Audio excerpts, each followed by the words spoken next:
CLA Sports welcomes you to the following presentation of the NBA.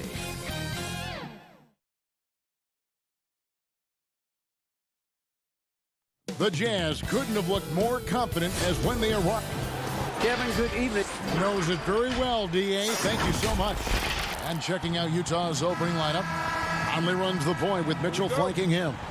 Gobert is out there with Bogdanovich, and it's Ingles in at the small forward. And for the Timberwolves, they've got Beasley. He's out there with D'Angelo Russell, and it's Hernan Gomez in at the 4. One sign of a great playmaker, hitting his man in stride. Bogdanovich passes to Conley. To the middle, here's Gobert. And that one falls, coming off Conley's feet. Couple terrific centers in tonight's matchup here, Greg. Great pivots, but center matchups are far from traditional, it seems like, these days. No doubt about it, Kevin. Once you get into this now small ball mindset, this positionless game, I mean, you're seeing guys as short as P.J. Tucker play the 5 because, listen, when you're 25 feet from the basket, if I'm 6'2" and you're 7'2", I can still guard you. So because of the spacing now, it allows you the luxury to play smaller. And the Jazz with possession here, following the bucket by the Timberwolves. And that's okay. Even though you miss, you had the right guy taking the shot. Stolen by Mitchell. In transition, here come the Jazz. Conley kicks to Mitchell. And the rejection by Towns. And his foot movement is what makes Towns such a terrific shot blocker. He moves so well and can defend just about any position on the floor. And his competitiveness showing through. That's an aggressive finish. He is just unwilling to settle. He gets right to the rim and makes sure they come away with points. And he uses the glass on the layup. Okogie's got 6. Using outstanding floor awareness there. Russell's ability to pick apart the defense and find the open man. Now, here's Mitchell. Back to Conley. Nice ball movement by Utah. And it's sent back by Russell. That's a 2 from Towns. Stolen by Michael Conley. Here's Mitchell. And denied. He sends it right off the glass. Russell dishes to Towns. A second chance effort. Kicks it out to Beasley. Dishes it to Towns. 4 on the clock. Here's Hernan Gomez. And there's the shot clock violation. Couldn't get the shot off in time. Johnson, he's checked in for Malik Beasley. Then for the Jazz, O'Neal's checked in for Joe Ingles. Jordan Clarkson comes in for Mitchell. And it's Moutier in for Mike Conley. How about that mobile 1 block we just saw? Amazing defensive work. And early in the game, a defensive play like that goes a long way, establishing the attitude you want. Now, here's Bogdanovich. Clarkson looking for an opening. The Jazz need to get off a shot here. Count it. Gobert's got his second basket. Nice job. Those passes have to be right on the money around the painted area. Stolen by O'Neal. And here we go. Fast break. Moutier's got it. And there's Bogdanovich. That's good on the assist for Moutier. Just great anticipation and awareness to come up with the steal and then trigger the fast break. 1:39 left to play here in the first. And the thing that stood out for me last year about Moutier, his shot selection was much improved. It was, GA. A career high from the field. He was solid also from 3. Still, he needs to clean up that turnover category. But we have to remember, he is still very young despite how long we've been talking about him. And the shot is good from Johnson. Yeah, James Johnson off the drive. Big, strong, but also very skilled. Over to the wing. Here's O'Neal. They get it back. Oh, how about the finesse there? Nice little gentle touch on the board. And you know, when you have that gentle touch, those tip-ins are easy to come by. Shooting foul as the whistle blows. He'll shoot 2 free throws. And I like the fact that the defense is looking to protect the rim at all costs. The Timberwolves shooting their first free throws. First trip to the line in this one. So both teams changing it up here. Both good from the line that time. And there's a lot of talk about Gobert's rim protection, but his rebounding is every bit as important on the defensive end. Yeah, that's finishing off defense. Once you force them to miss, you don't want to allow second chance opportunities. Rudy Gobert averaged over 10 defensive boards a game last year. That was the best numbers of his career and top 3 in the league. Here's Noel. Gobert with the block. And that's one of Gobert's specialties, a shot blocking master. Culver's shot is off. He liked to have that one back. That's easy money. O'Neal kicks to Clarkson. To the wing right side. Here's Moutier. He hits the back iron and sinks the shot. And that makes it a tie ball game. And that pick takes the D totally out of the equation. Hey, if you're not going to fight over, you're essentially giving the shooter the look he wants. Explosive leaping ability allows him to play the 5, even though he's a little undersized. Gets it off. We'll return shortly.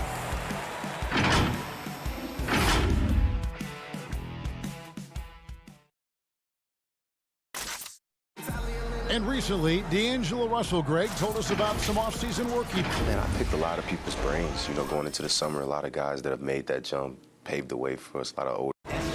Greg doing what he can do to reach that immense potential. The talent is there. There's never been a question about that, but you also have to be reliable and accountable, both to yourself and to your team. Sounds like that's becoming his focus. And this has been a fairly close game through the first quarter, and we'll see what happens here in the second. And let's quickly break down the game we're watching with the Timberwolves, guys. I love their effort, contesting shots, trying to intimidate here early on. And you can see it's already having an impact. It can cause shooters to think twice. All fueled up and ready to go. Let's reset the lineups, courtesy of Gatorade, as the second quarter gets going. And so in the game for the Jazz, Conley out there with Clarkson. And there's Davis, and it's Joe Ingles, and it's O'Neal in at the small forward position. Okay, well, let's go down to David Aldridge for a report from the sideline. Hey, Kevin. The Timberwolves were fined last season for resting D'Angelo Russell on the road in a nationally televised game. Minnesota said, we're a player-centric organization that's focused on learning and optimizing our players' bodies. Guys, they do seem willing to pay a fine here or there to protect their players' health. Back to you. Well, as a player, how couldn't you like that? Always watching out for it. David, thank you for that one. Out of bounds. And it's going to be out of bounds. The Jazz will retain possession. Whole new look on the floor for Minnesota. Quarter number 2 with just over a minute gone. The Jazz again can't hit it. The game has been very close in a lot of areas, but rebounding has been the one differentiator thus far. And they keep hammering away at him inside, forcing the ball into the paint. Here's Mitchell. After the basket by Minnesota, Ingles can't get it to go. And they have certainly been looking locked in offensively. They sure have, staying aggressive and playing under control. It's stolen by Ingles. And here's the fast break. Clarkson leading the way. Oh, my goodness. Did you see what that a play? One, unbelievable. I got a feeling Donovan Mitchell will be watching this highlight over and over and over. Now, here is Russell. Nothing yet on the scoreboard for him. The Timberwolves working the ball around now. Here's Okogie. Rebound collected by Clarkson. Utah trailing here. Mitchell with it. Beasley covering. Yes, that goes in. Mitchell's got 4 points in the quarter. Greg, I think of you in a New York Knicks uniform, legendary arena you played in. What was that experience like? Kevin, intense. I remember the first time I suited up in a preseason game. We played the Dallas Mavericks. Both teams went up and down the court 3 times and nobody scored, and the fans started booing. And that's when I knew this is a little bit different. You better bring your A game. And thicker skin, correct? That too, yeah. Fortunately, there was no social media or internet back then. Goodness gracious. It's blocked. And it's out of bounds to the Jazz as Utah retains possession. And the Timberwolves making a change here.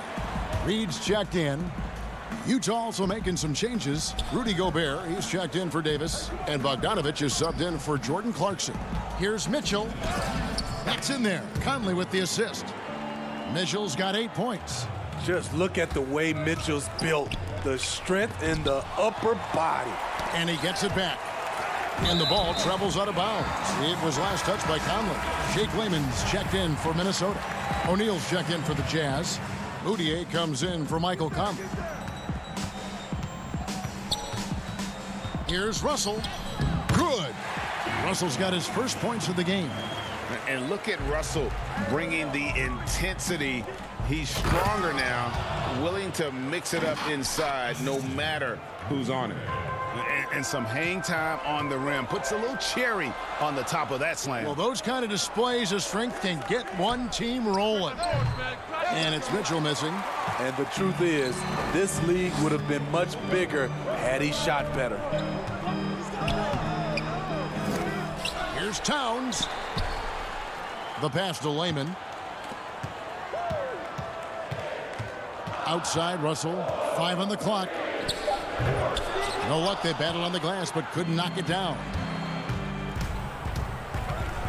Here's Mitchell. Basket is good. He'll get a chance for one more at the line.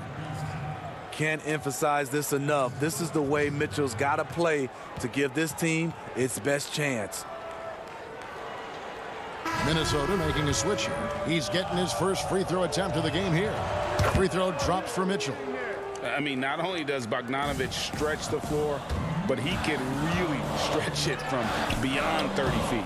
Greg, he is blessed with incredible range and a quick trigger, might I add. You have to stay connected to Bogdanovich defensively because he can go on scoring tears where there's just no stopping him. And it just seems that every pass they make is leading to a score. Just great ball movement. And contact on the shot, so he'll be shooting free throws here. Oh, the officials are all over that one. For Minnesota, they have had 2 chances at the line already, making them both. And as a group, they shot 75% from the line last season. Now 8 seconds separating the 2 clocks. It's Bogdanovich on the wing. And there's Mitchell. That's good on the assist from Bogdanovich. Mitchell's got the lead up to 8 now for the Jazz. Here's Culver. Reed. Rebounded by the Jazz. That's not the type of opportunity he fails to convert very often. Mitchell's shot is good. And don't look now, but they're starting to extend this lead. They're doing it by building it out, step by step, valuing each possession. Johnson right side. Donovan Mitchell firing on all cylinders. Thank you, David, and we'll be back after halftime as the third quarter gets underway. The 2K Sports Halftime Show. Greetings. Donovan Mitchell was on fire in the first half. He ended up with 17 points. That's all for now.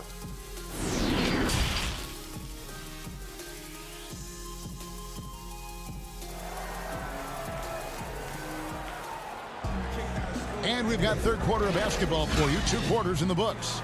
It's been one outstanding game from Donovan Mitchell. The burst he's had when going at the rim has been fantastic. A lot of strong finishes through 2 quarters. His activity level has made an impact, and he is fearless. We've got D'Angelo Russell. Also, Malik Beasley out there.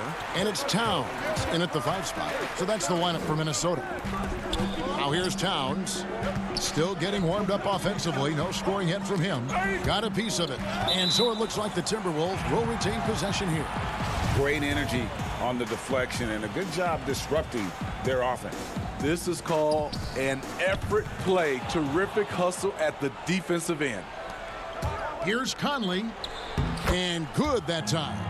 Conley's got the first bucket of the third here for the Jazz. Yeah, the chemistry has been terrific. Really impressed with their offensive execution. It's Russell with the drive. That one good for 2. And, you know, we talk about feel and reading the situation. Russell gets an opening there and does not flinch. Conley with a wide open look. They get it back. And they're beginning to just flat out fall apart defensively right now, especially on the interior. Russell passes to Hernan Gomez. The Timberwolves working the ball around now. Beasley against Mitchell. Beasley kicks to Hernan Gomez. Feeds it to Towns. Pass to Okogie.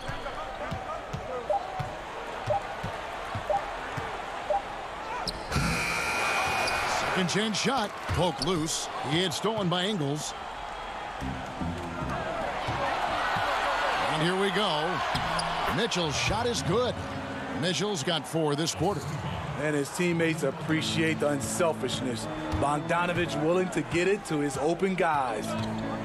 Here's Russell. And the shot goes down. I tell you what a good thing that he showed up today, because without him, this thing would already be over. Here's Mitchell. Utah the rebound. Gobert finds Bogdanovich. On the wing, Mitchell.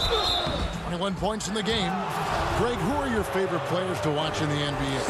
Well, that's a tough one. You know, you gotta like the guys that have changed the game in some regards, right? Steph, KD, and Giannis. Those are 3 guys that are just doing things that don't seem normal. True. Then others who remind you of past greatness. You know, Jason Tatum with Kobe, or maybe an Anthony Davis with the King. And those are guys that I love. And then the other guy, listen, LeBron James. I could watch him play basketball every day. You know, to do what he's done at this stage of his career, I just think it's incredible. And I think our game is in great shape. Agree on all counts. Looking at who's out there now for the Timberwolves. Reed's checked in, and Layman subbed in for D'Angelo Russell. Culver with the steal. Layman pass to Johnson. He can't hit that time. O'Neal with the defensive effort.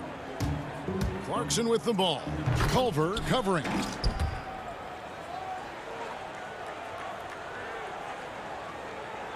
Clock keeps going. 3 minutes into the second half now.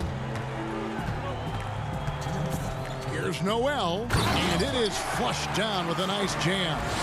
Strong move to the 10, trying to get his guys going. Hard not to get motivated, GA, right when your teammate makes that kind of play. The problem is your opponent is making big plays as well. I'll be curious to see the response. Right block shot, and with that, the Utah lead is cut down now to just 12 points with the basket from Culver. And the decision-making proving to be outstanding. Culver just has a knack for taking advantage of the D in the open floor. Now, here's Clarkson. He has 5. Here's O'Neal. A putback, and Layman pulls it down for Minnesota. They've gone 4 of 7 to get things started here in the second half. And foul on the shot. And now, yep, this will be a coach's challenge. We thought that might happen, triggering a review of the personal foul. And this is the time now where the officials can review in closer detail what constituted the original personal foul. Getting a different angle can sometimes make it a lot easier to determine. Greg, indeed, and the one thing with replay review is that when you see the slow motion replays, you really get a new appreciation for just the immense speed at which these players are moving at, and how fast the action really is, and how hard it can be sometimes, you know, Greg, to make the right call. And so the word is in. They've decided that the call stands as it was made on the floor. And, you know, even if a coach still feels this wasn't the right call, you got to acknowledge the effort being put in to reviewing it. The double checking, and the game continues on. Now, here's Clarkson. Now, O'Neal. Oh, the lob to Gobert. Stolen away. Nice job to interrupt the alley-oop attempt there. Ball going up court. 2 free throws coming up, and they call the shooting foul. He's made 3 of his 4 free throw attempts in the game. And that one misses. 2 shots.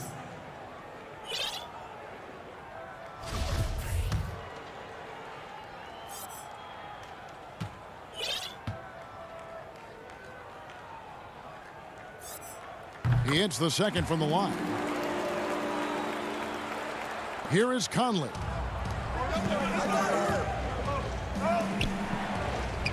There's 47 seconds left in the third.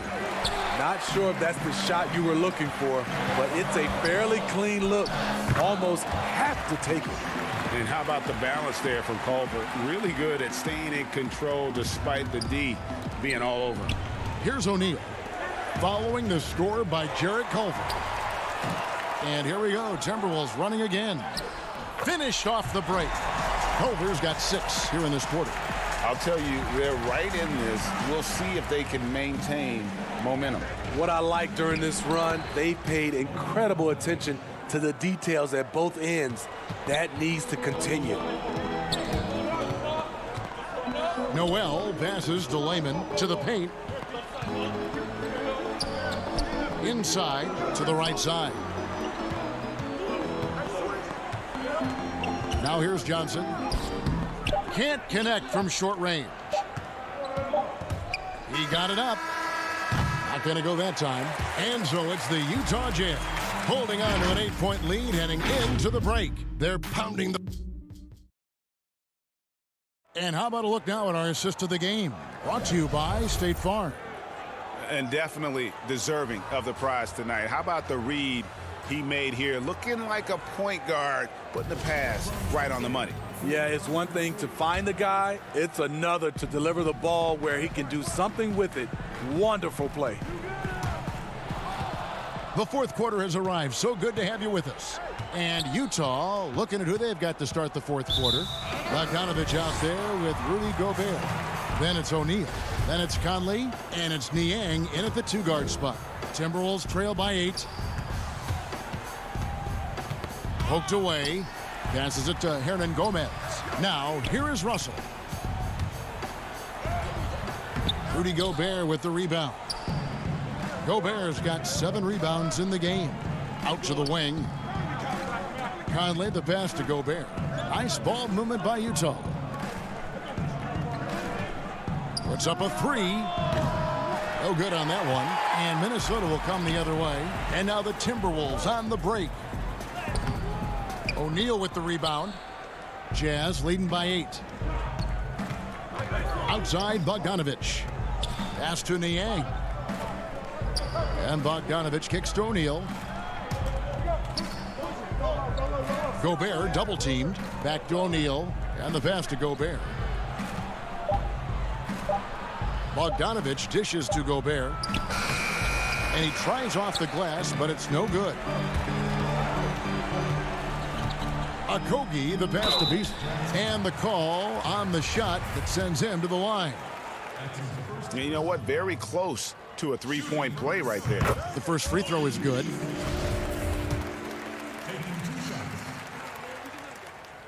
And he makes the first, but misses the second. It's Gobert with the ball for Utah. They've only given up 1 point in the fourth quarter. A nice shot by Bogdanovich. Though he'll challenge you with the dribble, Bogdanovich often stops short of the rim, opting for the floater. And out of bounds as the Jazz gain possession. This is what we talk about, value in each possession, avoiding those kinds of mistakes.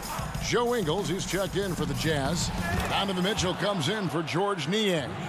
No hesitation at all on the alley-oop. Saw his teammate with a path to the hoop, and bang, lobbed it right up there for him to finish. And he was ready for it when he elevated and made the catch. Here's Beasley. The shot's good. So good at the rim. A slow defensive rotation leads to the easy lay. Mitchell is double. He dishes it to Bogdanovich. Back to Mitchell. Launches a 3. That falls. Nice feed that time from Bogdanovich. Bogdanovich has got 3 assists now in this one. Russell passes to Okogie. Back to Russell. Uses the glass to finish the layup. Efficient performance from him. Not the case for everyone else on his team. A little over 2.5 minutes have passed here in the fourth quarter. Here's Mitchell. Gobert trying to get open, and it's Mitchell missing. Timberwolves trail by 10, and here we go. Fast break. Towns has got it. Okogie, the pass to Hernan Gomez. Russell left side. It falls for his 5th field goal of the night. Now shooting 5 for 8. An active competitor, Russell won't go down without a fight, especially around the rim. Here's Mitchell. Ingles dishes to Mitchell. Out to Conley. High post, Gobert. Now, here's Mitchell. D right on him, and it's Mitchell with the jam. Donovan Mitchell is comfortable playing at all 3 levels. He's playing at his highest level tonight offensively. Hernan Gomez. A rebound by the Jazz. Gobert's got 9 rebounds now tonight. And here's Bogdanovich for 3. A rebound by the Timberwolves. Towns has got 9 rebounds in the game. Getting it done. And it's blocked by Conley. The feed to Mitchell. Outside Bogdanovich. Mitchell in the corner. Outside Bogdanovich. Kicks it to Conley. Pass to Mitchell. And yep, finally drops after rolling around the rim. And now it's a 12-point Jazz lead. And there's no doubt about this one. Playing with a lot of confidence tonight. It's a statement victory for Utah. This is a game where the defense, steals specifically, generating a lot of opportunities. And it created possessions for them, scoring opportunities, and that effort, a big part of what will be a nice victory here tonight. And when you look at the huge impact he had, just a monster game for Donovan Mitchell. Every time he shot it, it seemed like it was going to drop in. And if it didn't, everyone was surprised. Taking no chances, they go on one last run to seal the deal. Not messing around at all. They were focused, relentless, and they got the job done. And that one's good. Russell. Matching baskets from the perimeter, an earmark of today's game. Hey, players love competition, and the fans love it as well.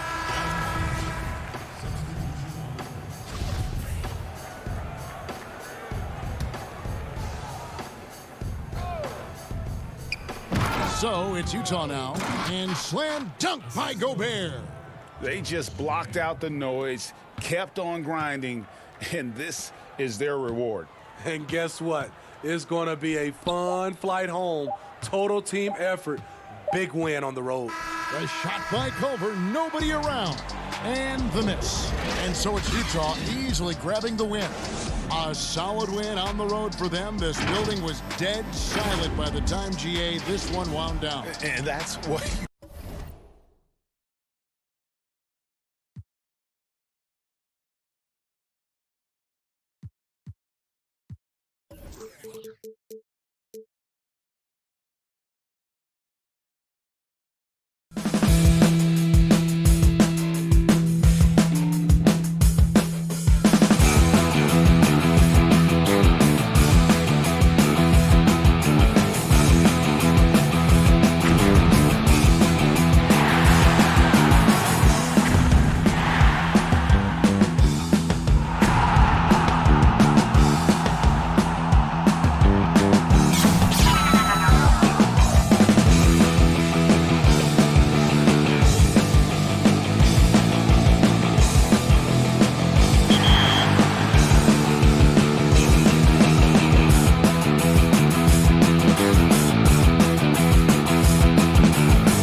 Kevin. Thanks very much. The Jazz, like Memphis, willing to grind. Thanks, D.A. Now the opening lineup for the Oklahoma City Thunder. Gallinari and Adams, the combo out front. Paul out there with Gilgeous-Alexander. And it's Dort in at the 3 spot. And for Utah, Conley runs the point with Mitchell flanking him. Bogdanovich out there with Gobert. And it's Ingles in at the 3 slot. Now here is Conley. Pass to Mitchell. Shot clock at 5. And Bogdanovich kicks to Mitchell. Got a piece of it. Nice job, SGA, coming in and using that long, athletic wingspan. We have got to see that sensational mobile 1 block again. Some intimidation right away. Got to show those shooters you're going to be there all night long. Here's Dort. Ingles covering. No good with the layup. And the one thing you notice about Gilgeous-Alexander, he sort of glides around the court and suddenly hit you with that burst. Well, it's amazing that he has that crafty and uncanny ability, and then he's having some time with Chris Paul. So that's only going to... Look at that. A dynamic leaper with an impressive wingspan. Mitchell usually has some flashy dunks up his sleeve. The shot by Paul, no good. He's so good at getting to the rim. Maybe tries to get a little bit too cute with that one. I thought he'd lay it straight up and in.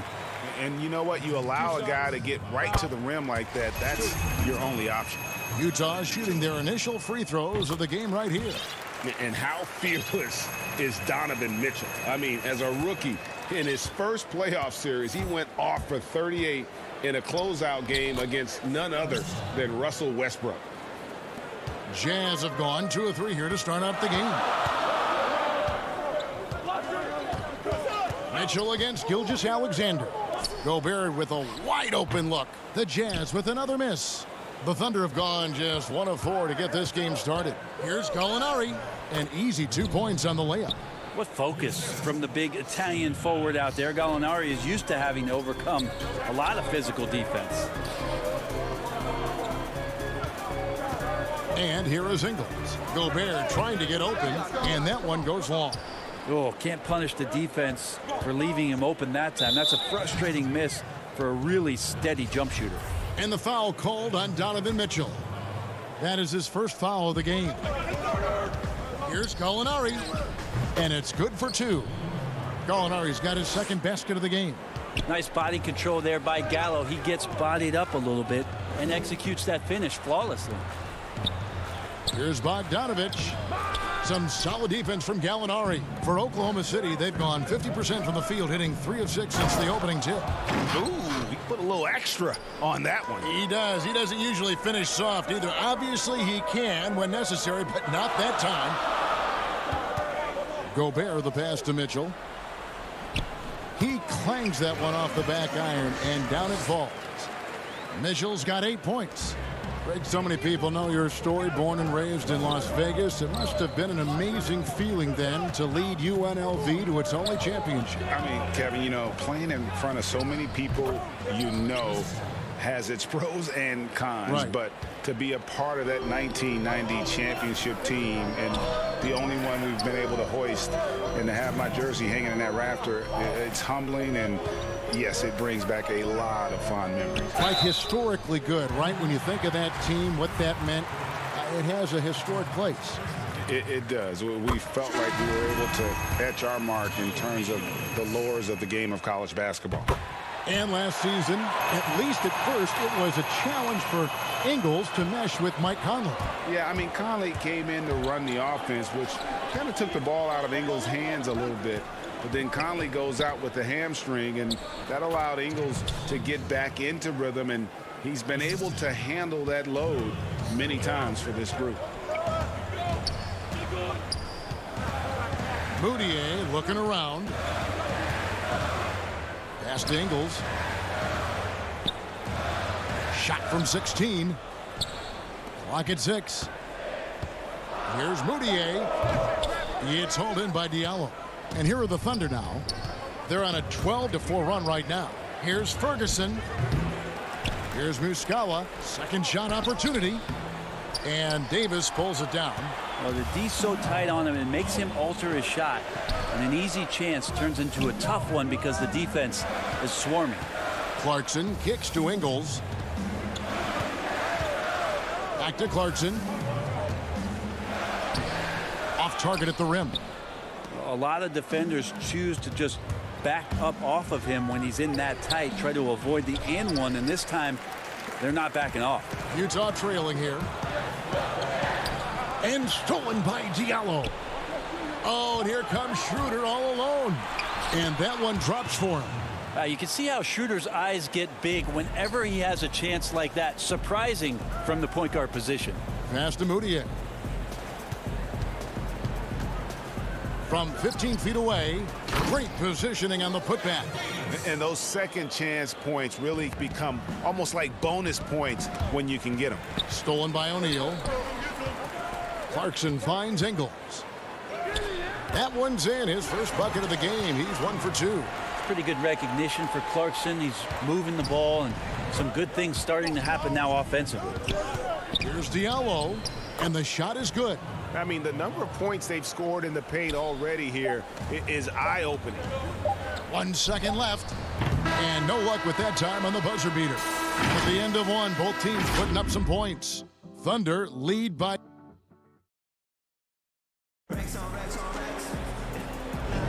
And it's been a pretty even game here after 1 quarter of play.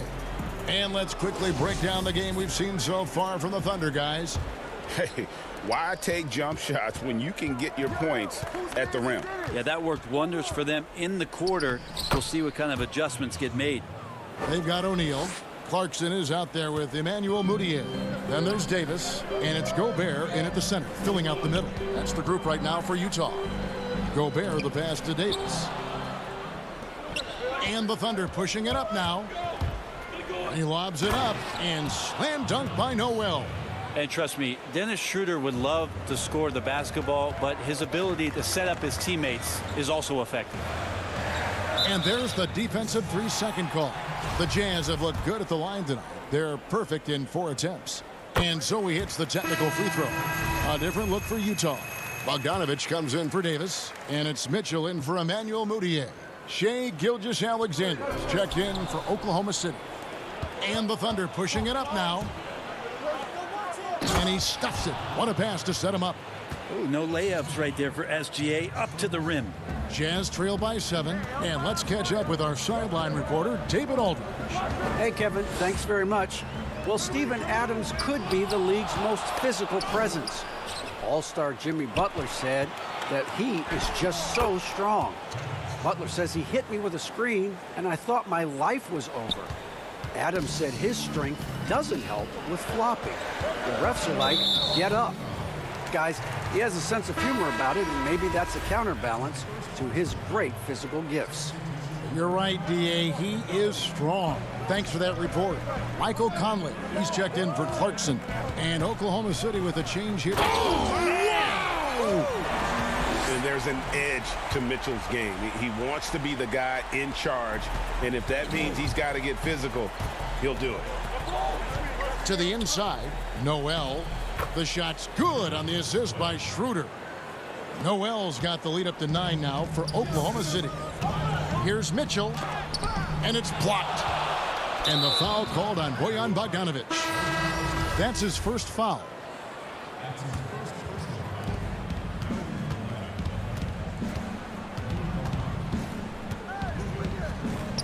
Lays it up and banks it in. And now an 11-point Thunder lead. Yeah, they're going to have a nice little run here. And Paul played in his 10th NBA All-Star game last year after having missed the event 3 years in a row. And some of that could have been health, and then obviously some of it was fit with other teams, but this Thunder offense has really played to Chris Paul's strengths and working through a ton of options, sometimes playing deep into the shot clock. Again, highly efficient and one of the best mid-range players, and then working alongside Steven Adams. This has been a bit of a symphony here. Man, he's a pure point guard with terrific vision. Conley finds open teammates at times before they realize they're open. Here's Paul, and there's another one for the Thunder. Just looks like he's got more feel tonight, like he's really got a good grip on that ball as he's letting it go. And that'll be 2 free throws coming up. Officials on the call with the foul. Well, it seems like every year, Greg, we see some incredible new players come to the NBA, and they are welcome with open arms. Their style of play is so terrific. No doubt about it. You know, guys like Ja Morant, I think he's got a chance to be one of the greats. And any list about the future of the NBA has to include Luka Doncic. I don't know if there's a better basketball talent than that young man. And, you know, let's not forget about Devin Booker out in Phoenix as well. A terrific, terrific player. 3 terrific kids. You're right. Here in the second quarter, about 3 minutes played. So much talk about the work ethic of Gilgeous-Alexander. Strong defensive play that time. And Chris Paul picks up the foul. That's his first foul.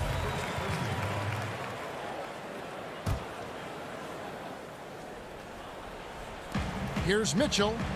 Good for another basket. He's put up 10 shots and made 7 of them. This is a one-man show right now. He's on a mission to get him out of this hole. Paul dishes to Gallinari. Stolen by Mitchell. And now Conley running the floor all by himself. Good, and it's Mitchell picking up the assist. Now just a 5-point Oklahoma City lead. For Oklahoma City, they've gotten on a roll and just kept going here in the second quarter. 8 of 8. Wow. And that's 10 straight points in the paint. The defense, nowhere to be found. And it's Conley with the ball for the Jazz. Now the pass to Mitchell. Down low. Here's Gobert. Back to Mitchell. There's the triple. The rebound by Steven Adams. The Thunder leading by 7. And Gilgeous-Alexander, here we go. Gilgeous-Alexander up there, so dynamic as a finisher. Bogdanovich passes to Gobert. On the wing, Mitchell. Connects from 3-point range. Mitchell's got 21. Yeah, they've raised their shooting percentage in this quarter, and they're starting to get on track. And foul on the shot, so he'll get a chance. And here we go, coach's challenge happening right now. This one in regards to the personal foul, seeing if that was the right call. And this is the time now where the officials can review in closer detail what constituted the original personal foul. Getting a different angle can sometimes make it a lot easier to determine. Greg, indeed, and the one thing with replay review is that when you see the slow motion replay, you really get a new appreciation for just the immense speed at which these players are moving at and how fast the action really is and how hard it can be sometimes, you know, Greg, to make the right call. And so the word is in. They've decided that the call stands as it was made on the floor. And, you know, even if a coach still feels this wasn't the right call, you got to acknowledge the effort being put in to reviewing it. The double checking, and the game continues on. You can tell he's feeling confident right now at the line, and when he's on, he can be lights out. Conley kicks to Clarkson. Back to Conley. Gallinari against Clarkson. Floats it up for Davis. Oh, a nice defensive play to disrupt the alley-oop. We've got a 9-second difference between the shot clock and the game clock. Unselfish play of Chris Paul there. Has a knack for knowing when to get his guys when they're wide open. Conley with a wide open look. And a miss there on the triple. The Thunder leading by 10. Here's Noel. That's in, and he's now 3 for 3 and looking sharp. Beautiful transition offense there. That's execution at its best. Yeah, once you burst through a seam like that, you got to look right towards the rim. Sweet play. Back to Bogdanovich. Got a piece of it. Here's Clarkson. No good on the last second attempt there. And it's open. And so it's Oklahoma City enjoying a 12-point lead as they talk. And now, the 2K Sports Halftime Show. Hey, Chris Paul has been the story in this one. He had 12 points and 1 assist. And that.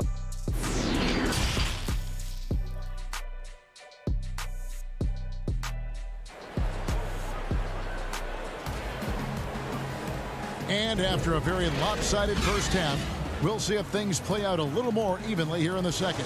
It's been one outstanding game from Donovan Mitchell. And guys, we saw just how tough he can be with a step to the rim. Great job of just attacking that first half. Yeah, nice job of carving his way to the inside with some ease. Not much resistance out there. And on the floor for Billy Donovan as we get into the second half. Gallinari and Adams, the combo out front. Paul out there with Gilgeous-Alexander. And it's Dort in at the 3. Unable to get that one. Now the Jazz take it the other way. Bogdanovich passes to Conley. And there's the feed to Mitchell. And Adams sends it back.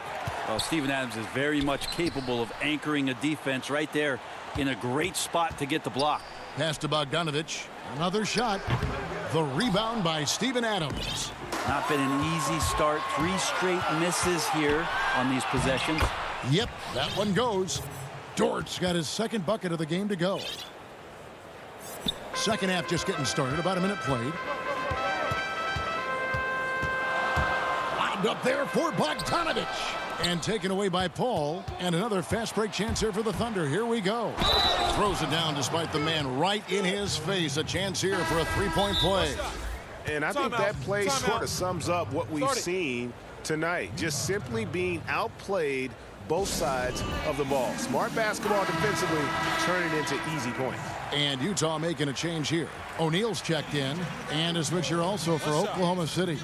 Schroeder's checked in.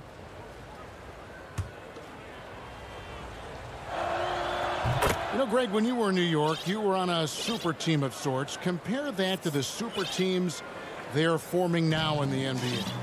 Oh, we've always had super teams. And this misnomer that this is something that's just come about with this era is, to me, absurd.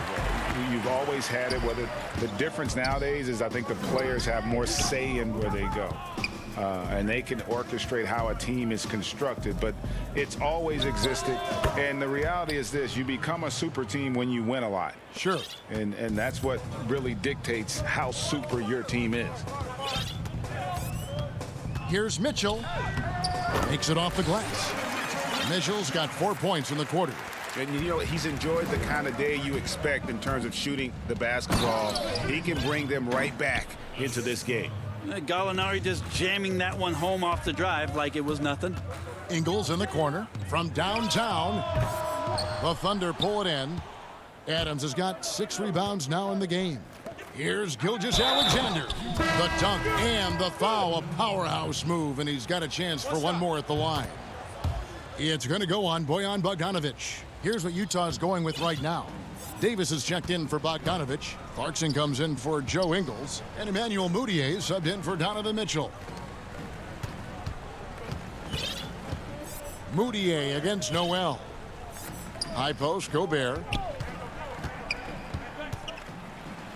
That's in there. Davis with the assist. And using his insane wingspan and athletic frame, Gobert can flat out dominate down low. Pass to Schroeder. Noel with it.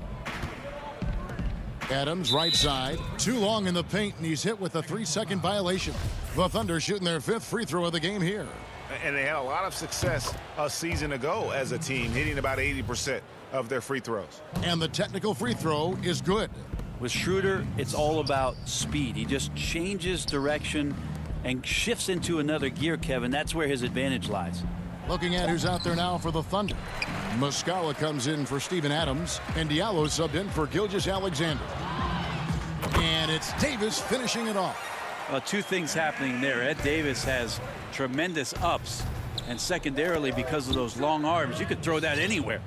And Matador defense, that's one of the easiest shots he is ever going to see. Yeah, feels like Christmas right now, just gift wrapping points.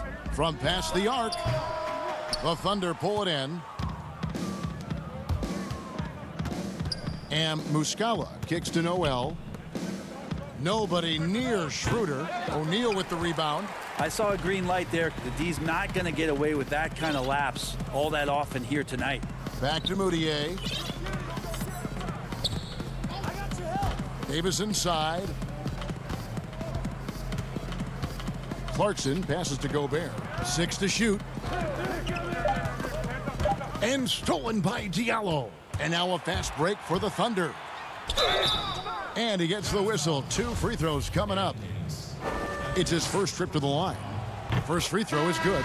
And the Jazz with some changes. Bogdanovich is checked in for Davis. And it's Mike Conley in for Moutier. And a switcher also for Oklahoma City. Paul's checked in for Dennis Schroeder. And O'Neal gets it to go. Any possession that ends in a shot from that range after a good player and ball movement, that's a good one.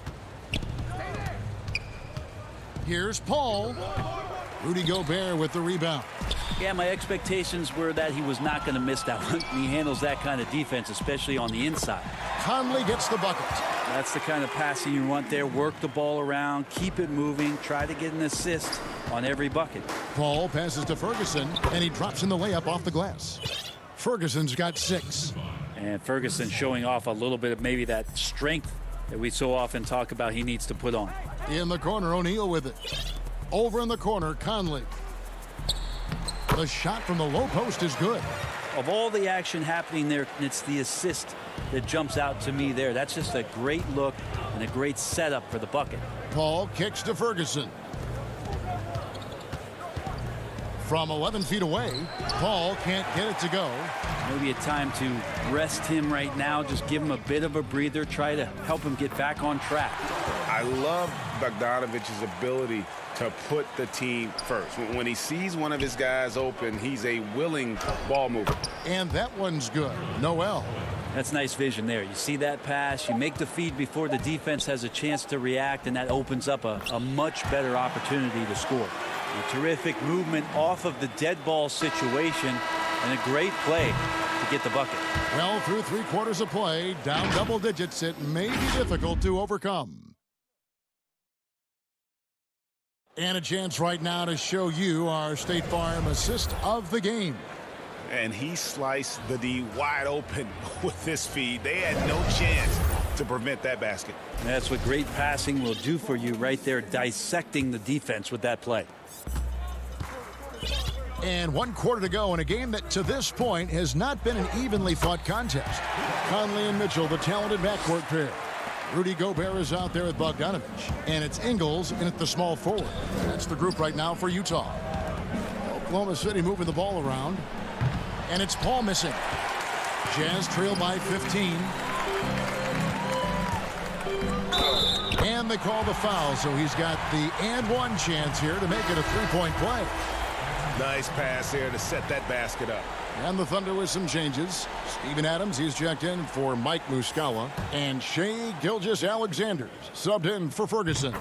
And entering the league as a complimentary scorer, Bogdanovich put up 20 points a game last year. That was a career high in the 4th straight year that he improved his scoring average.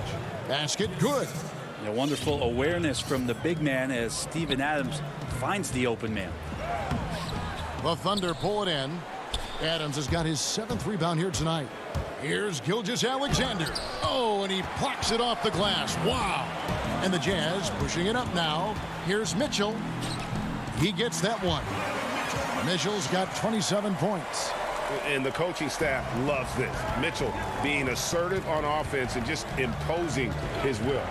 And another area where Bogdanovich is helping the offense. Greg is doing a better job of creating for others.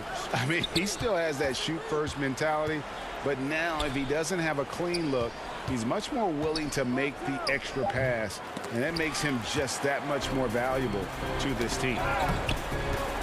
Gobert finds Mitchell. Oh, and the dunk by Mitchell. And I gotta say, sort of surprising he goes for a slam that difficult when they're trailing. But still a magnificent move to the rim.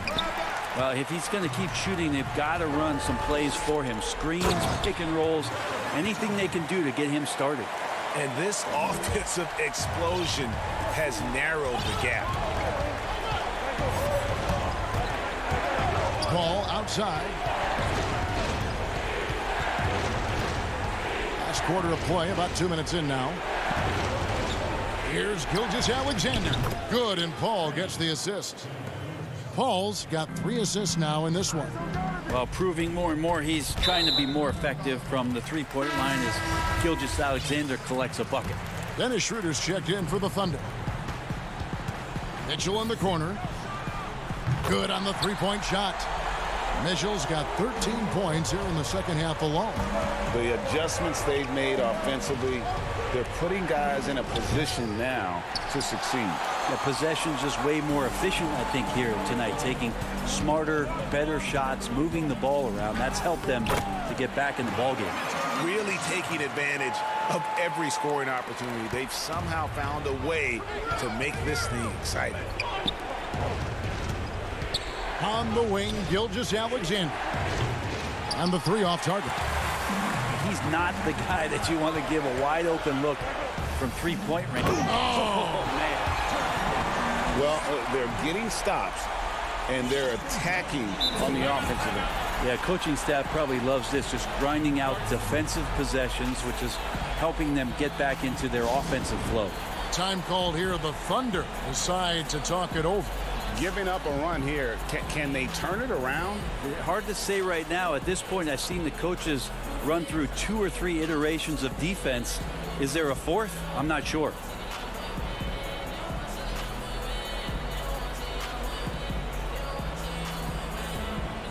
And now we present our New Balance Player of the Game, Chris Paul. And the way he's made his mark with his work inside, he's just been a slasher tonight. Always moving, getting to the basket at will, and just seemingly taking advantage of a D that was reluctant to get in his way. On the sideline, let's catch up with Hall of Famer David Aldridge. Hey, Kevin, during that last break, I heard Billy Donovan talking to his team. He's encouraged where they are at this point in the game, but he told his guys things can turn in a blink. What we need to do is execute the rest of the way. So we'll see if they can finish this one off, Kevin. Thank you, David. Ball outside. Gallinari on the wing to the paint. Here's Gilgeous-Alexander. A good finish at the rack off the slick feed. Gilgeous-Alexander's got 10 points here in the second half. Conley kicks to Ingles. Releases. No good off the back of the rim. Paul with the ball. Now defended by Gobert. Gilgeous-Alexander can't get it to go. Gets the bucket and here we go. A coach's challenge has been initiated. We'll have to now review the personal foul in question. And I think when it comes to some of the more difficult calls to make, personal fouls can be tough. The action is so fast that it's really tough to catch everything in real time.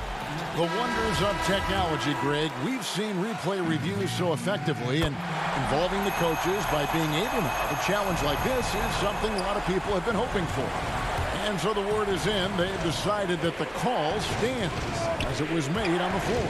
And, you know, even if a coach still feels this wasn't the right call, you got to acknowledge the effort being put in to reviewing it. We're double-checking, and the game continues on. Down to 5 on the shot clock. Gallinari wide open. And out of bounds as Utah gains possession. That could be costly. When the game is hanging in the balance, the last thing you can afford is to turn it over.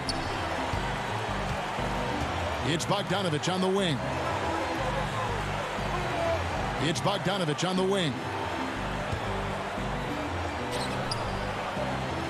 35 seconds left in the fourth quarter of this one. Mitchell kicks to Bogdanovich. Jazz passing it around. Just 4 to shoot. And it's a defensive 3-second violation. And so he hits the technical free throw. You can't have any more pressure on you than he had at the line right there. Shows you what he's made up as he's able to tie it up. Gilgeous-Alexander with the steal. It falls! That is world class. Love seeing that there. A huge possession, and he nets it. Points are an absolute must here. Can't come away empty. That would be the nail in the coffin. It drops. Big-time play there from Mitchell. Remember, he's been the go-to guy since his rookie year. Gallinari passes to Paul. It's in! Yeah, and do you see Chris Paul sweating right now? I don't. Utah calls timeout. They're behind by 2. Just 2 seconds left in the fourth. Guys, what's your take? And with a couple seconds still on the clock, I try to get the ball in as close to the basket as possible. That way, if you miss a quick one, you may have time for a putback to tie it at the buzzer. Unable to get the ball in bounds. They get called for the 5-second violation.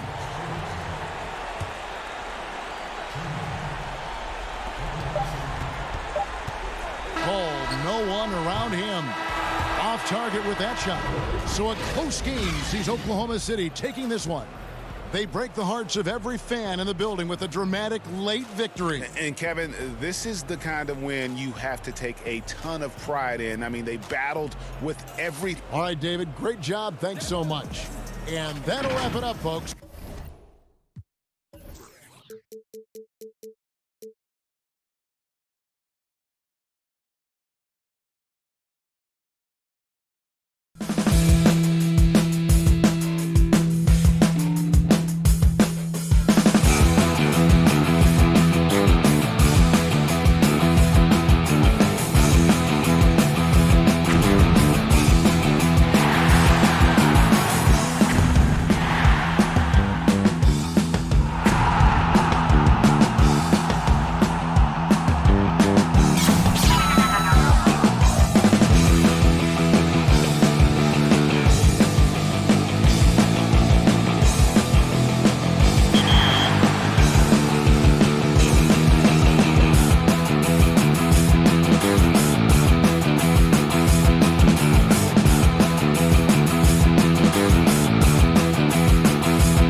The Thunder, no doubt, one of the NBA's best-dressed squads. Coming down the tunnel earlier tonight, they'll want to carry that sharp look onto the floor in front of their home crowd. A view of I-40, and nothing tips off a broadcast like getting the lowdown from the sidelines. And we've got David Aldridge there for that. Hey, Kevin, we have seen D'Angelo Russell's ice it. He sure does. Fantastic, David. Thank you. And checking out Minnesota's opening lineup. Malik Beasley out there with D'Angelo Russell. Then there's Towns, and it's Hernan Gomez in at the 4 slot. And for the Thunder, Gallinari and Adams, the combo out front. Chris Paul is out there with Gilgeous-Alexander, and it's Dort in at the 3 slot. Beasley dishes to Towns.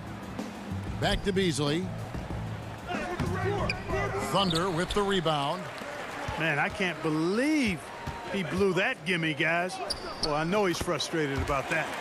Greg, we've got 2 terrific highlight-making teams, both athletic in so many ways. You know, it makes me hearken all the way back to college, and one of my teammates, Stacey Ogden, one of the greatest athletes I ever played alongside. Well, we're going to see a lot of his impact in tonight's game. Yeah, good job to take it right at the D. Yeah, really left him no choice there. I mean, he had to foul and keep him from converting the easy bucket. Oklahoma City shooting their first free throws of the game. And they had a lot of success a season ago as a team, hitting about 80% of their free throws. That one falls, so he hits both of them. And Minnesota has possession. 4-point game. And Beasley, here we go. Gilgeous-Alexander with the steal.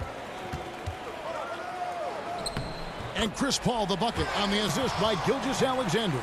And we know Paul's not the biggest guy in the league, far from it, but that does not stop him from finding ways to score inside. Okogie, the pass to Towns. It's up and it's off the mark. He's 0 for 1. A couple years ago, after making all-rookie second team, we knew Gilgeous-Alexander was good. But, Greg, last season he went from good to great. I mean, how about almost doubling his scoring average? Became a tremendous rebounder out of the backcourt. He gives you assists and picks up steals as well. Once he gains more strength, this guy could be a perennial all-star. And not hard to see why they are giving up points on this run. Just too many good looks from in close. Can they get it? No good from Beasley. Yeah, slow start right now. 5 straight misses to get this one going. That one goes in. Dort's got 6. Oh, great ball movement there. Here's Russell. Passes it to Hernan Gomez. Here's Beasley. Lays it up and in off the pretty assist. Beasley just outworked the defense there. I mean, was able to get into his shot and get it done inside. And just under 2.5 minutes elapsed here in the first. Ball against Beasley. And he wills that one in. Sinking right through off the back iron. Yeah, complete focus right now. Such an impressive start to this game. 100% from the field. And it's Russell missing. The Thunder leading by 12. And a wide open look for Gilgeous-Alexander. And it's off from 3-point range. Here's Towns. It's good. He scores. That's his first basket after missing his first 2 attempts. Now 1 for 3. Tell you what, going end to end, Towns may not always look like he's moving fast, but he's gobbling up some ground in a hurry. And some of that is his stride, but that fella's got some big feet too. To the middle. It's tipped. Here's Okogie. Gilgeous-Alexander covering. And Josh Okogie, a rugged wing defender out of Georgia Tech. Yeah, and he takes an awful lot of pride in that aspect of his game, Greg. He wants to lock people up. Always active with his hands around the ball. Well, you know, Okogie has quickly proven himself to be a dynamic player. He flies around the floor looking for ways to help out his team at both ends, which is quite impressive for a young guy like him. And Oklahoma City going with a whole new group out there. Big group substitution now for Minnesota. Reed's checked in.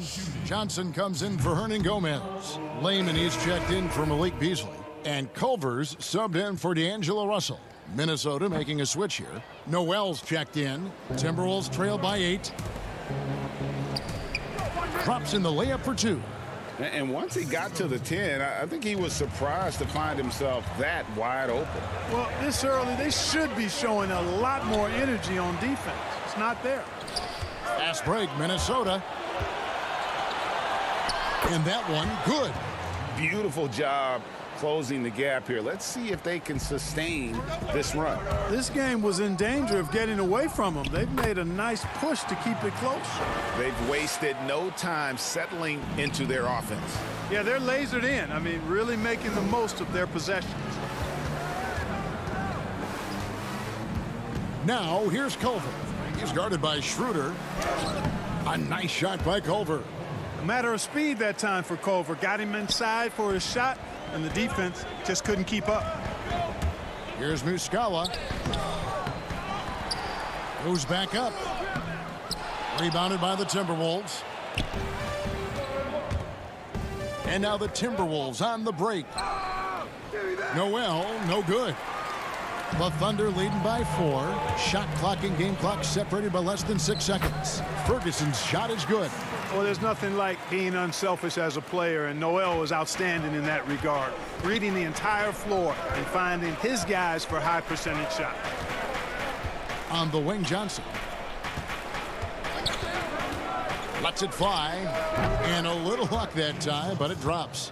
And the lack of effort to fight over the screen there makes that an easy shot. Well, I'm going to credit the screen. I mean, that's a good, strong pick he lays there. First trip to the free throw line for him in this one. And he knocks down the first one. Schroeder hits them both. Already a very confident player. Knocking down those free throws only fuels that. Here's Culver. And then Culver with the dunk. Strong on that drive to get upstairs and throw it down. Oh, we've seen some great shots in the first quarter. No shortage of offense. Thunder lead by 4. 2K Sports back in a moment here in Oklahoma City.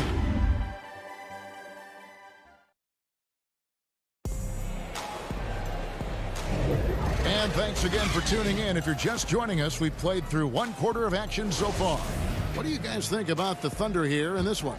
Well, they used the fast break to generate some easy buckets before the defense could get set. And, you know, for them guys, it's all about tempo. Keep the pressure on and do so as much as possible.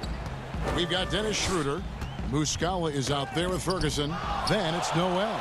And it's Diallo in at the 2-guard spot. That's the group for Oklahoma City getting going here in the second. Shots good by Noel. And that's a terrific sequence at both ends there. There was the block shot, then the run out, and nice finish on the break.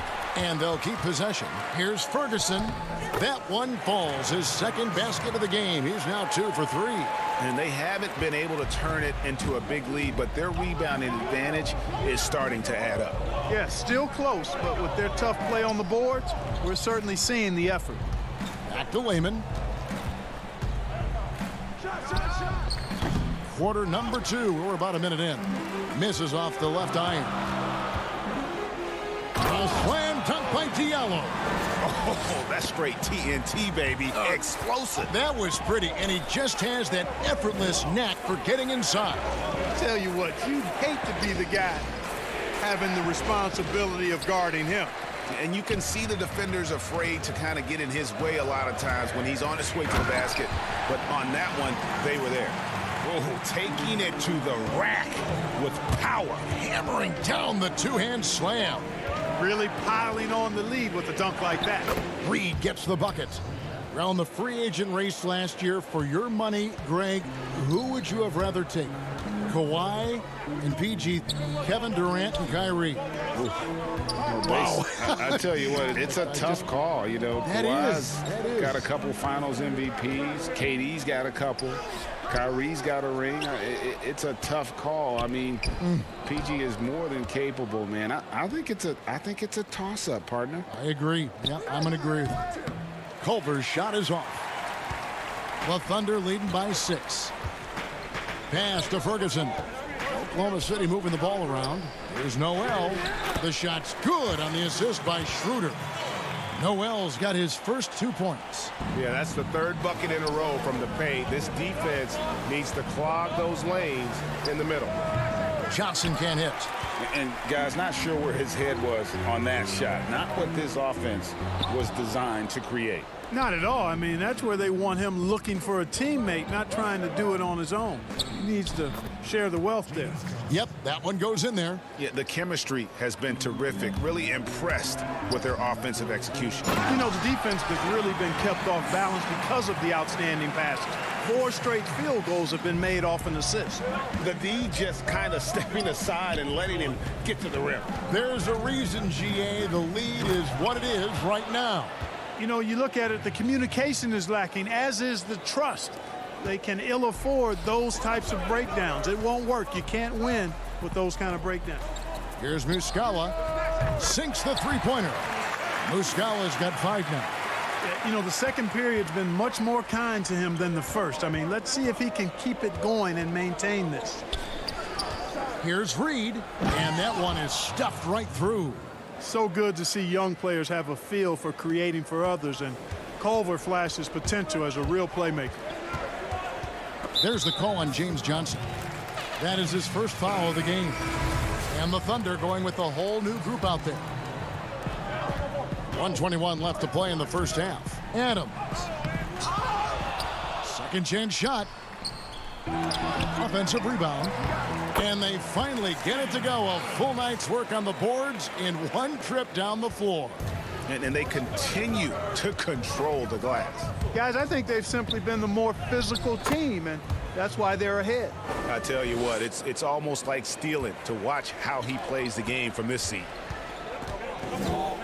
Here's Gilgeous-Alexander. It's rebounded by Towns. Timberwolves trail by 7. Shot's good by Hernangomez. You know, of all the things Okogie does well, his passing tends to get overshadowed at times. I mean, easy to see how creative he is on this feed. Here's Gilgeous-Alexander. Gets himself open and drills it. Gilgeous-Alexander's got his second bucket. And, Kevin, they've dialed up their activity this quarter. We're seeing them convert a lot of those second chance opportunities. Well, the hustle and the effort, the persistence, all of that paying off in a big way. And that's something that makes a coach smile. Well, you've got to be there defensively. I mean, that's an easy mid-range jumper that he'll typically drain. Paul with the bucket. The pull-up jumpers are a big part of Chris Paul's repertoire on offense. I mean, also a big part of what makes him so dangerous, too. Back to Russell.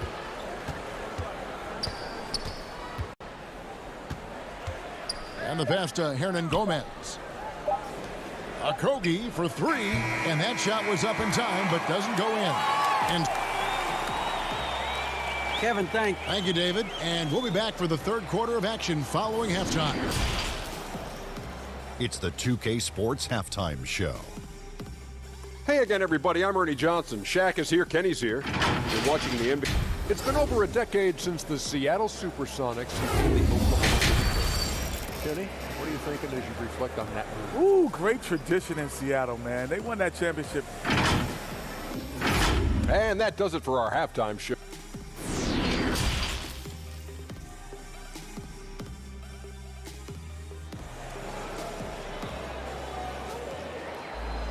And we hope you've enjoyed the broadcast so far. We're halfway through the game.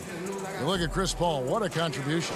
Man, he's been running wild on them through that first half. Absolute dynamite on offense. And you know what? I'll be interested to see just how much he's got left in the tank. That first half had to take a lot out of. Checking out the group now for Ryan Saunders to start the second half. They've got Karl Anthony Towns. Beasley is out there with Russell. And it's Okogie in at the 3 spot. Russell kicks to Hernangomez. And foul on the shot, so he'll get a chance at the line. Chris Paul picks up that one. Despite the wiry frame, taking it up strong inside, and D'Angelo will get free throws. The first one falls. And so Russell hits them both. And so it's Paul with it, bringing it up for Oklahoma City. They've held a 12-point lead earlier. Room service assist from Paul. Can't put the ball in a better spot. His vision, outstanding. Towns finds Beasley. It's stolen by Adams. And here's the fast break. Gallinari leading the way. And Dort gets it to go. And I think that play sort of sums up what we've seen tonight. Just simply being outplayed both sides of the ball. Smart basketball defensively, turning into easy points. Back to Hernangomez. Pass to Okogie. 6 on the shot clock. The Timberwolves need to get a shot off here. And again, the turnover by the Timberwolves. And that's just carelessness there. I mean, you have got to have your head in the game. And we just got a second look there at the exceptional Mobile 1 block. And when you're behind in the game, that's what you've got to do. Contest every shot. Here's Paul and the rejection by Towns. Some nice passing by Oklahoma City here. Passes to Gilgeous-Alexander. Offline with his 3. You know, defensively, you just can't afford to give him that much room. They're fortunate that he missed that one. And no doubt they'd love to see him get a lot more of those opportunities. And that deficit will go away quickly if he does, Greg. Well, I like the way he capped off that drive. The one-hand hole punch. And they're beginning to just flat out fall apart defensively right now, especially on the interior. Yeah, and that's 4 straight field goals now they've allowed from point-blank range. Can't happen. Dort misses. Timberwolves trail by 13. Oh, Russell in position. And out of bounds as the Thunder gain possession. No clue where that pass was going. That is a brutal turnover. Terrence Ferguson's checked in for Oklahoma City. Dennis Schroeder comes in for Paul. Minnesota also making some changes. Johnson, he's checked in for Hernangomez. And Lehman subbed in for Josh Okogie. Here's Beasley. Takes the assist and lays it in. Picked out the pass nicely. Nice job creating for the easy deuce.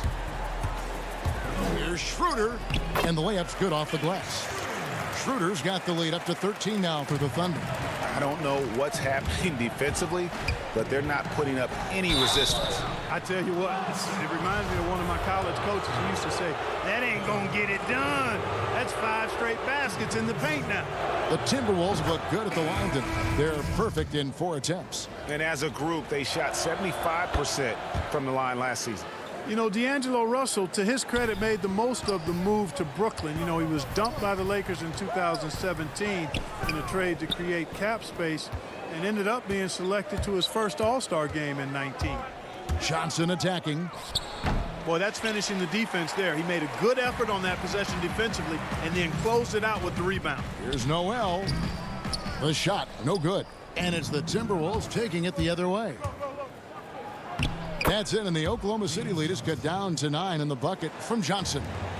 Greg, we know the names of the superstars, but there are players that are just under that category who probably should get a little more recognition. Hey, Kevin, that's a great point, and I'm going to toot my alma mater's horn a little bit. Christian Wood's a guy that kind of good one, yes. Reminds me of that. He's kind of on the come up. How about Devontae Graham, the second rounder back in 2018, but he's showing to be an established young talent in this league, and there are many more guys like that, and they're going to have their opportunity to become household names. For Minnesota, they have made all of their free throws so far tonight, going 6 for 6.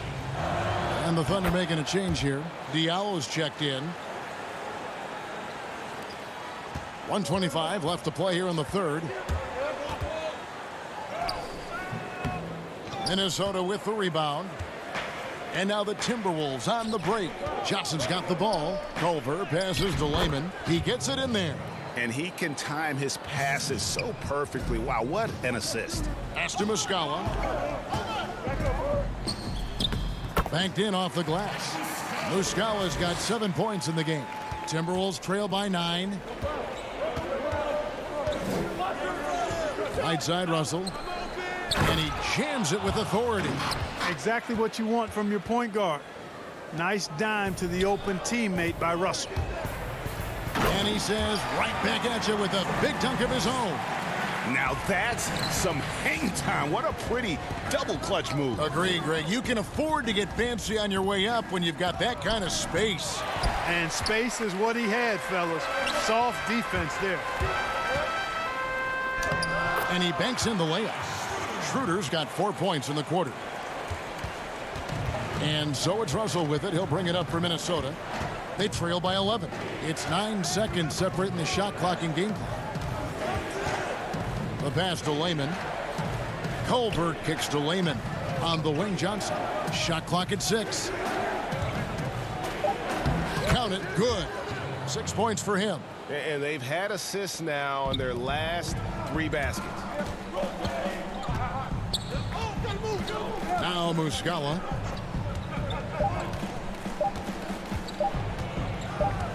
He gets it up. And he was able to put it up in time, but doesn't fall.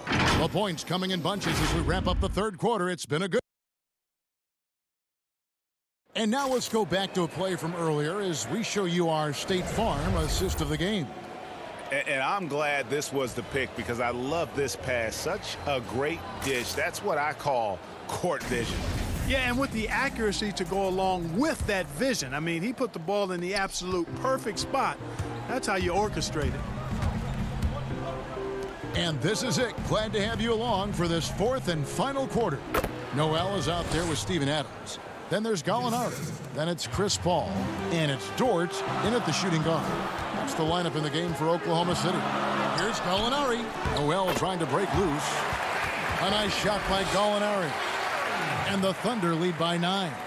The Timberwolves shooting has been outstanding in this game at 58%. Here's Hernan Gomez, and he floats in for the easy 2. Credit the assist on that one. You love how each side has risen to the challenge throughout this one. Hey, defense is taking a back burner, secondary on the marquee, but who doesn't love a game like this? Let's go. I like offense. And that one is good by Beasley. And the crisp passing has opened things up for them offensively. 10 straight points off assists. That's very impressive, and it also makes the game easy and fun to watch. Here's Paul. It's rebounded by Towns. Timberwolves trail by 5. Some firepower from this offense tonight. Yeah, they got a nice groove going right now offensively. It's hauled in by Adams. Adams has got 7 rebounds in the game. Here's Gallinari, and Gallinari throws it down. And using his underrated athleticism, Gallinari can do damage above the rim. Beasley, the pass to Okogie. Beasley against Paul. Beasley kicks to Russell. Nice ball movement by Minnesota. And now a fast break for the Thunder. Here's Noel. Minnesota with the rebound. And, you know, even though they're on top, they're winning. I mean, they could use more from him. Trying to shut the door on this one. Russell passes to Hernan Gomez. And it's out of bounds. Last touch by Russell. Shai Gilgeous-Alexander checked in for Oklahoma City. The Thunder leading by 7. Pulls up. And again, Oklahoma City, no good. Here's Okogie. Laid in with a nice touch off the glass. Just impressed with the teamwork out there, setting the table for one another. 5 straight baskets resulting from assists. They're playing as one unit out there. The shot's good from Paul. Just make sure you keep getting him touches. I mean, you love what he's doing at the offensive end. Don't go away from it. Towns down low. And it's wide right. Hits off the rim. Thunder have gone 3 of 7 from the floor in the fourth. That's a 42% mark in the quarter. Dort misses.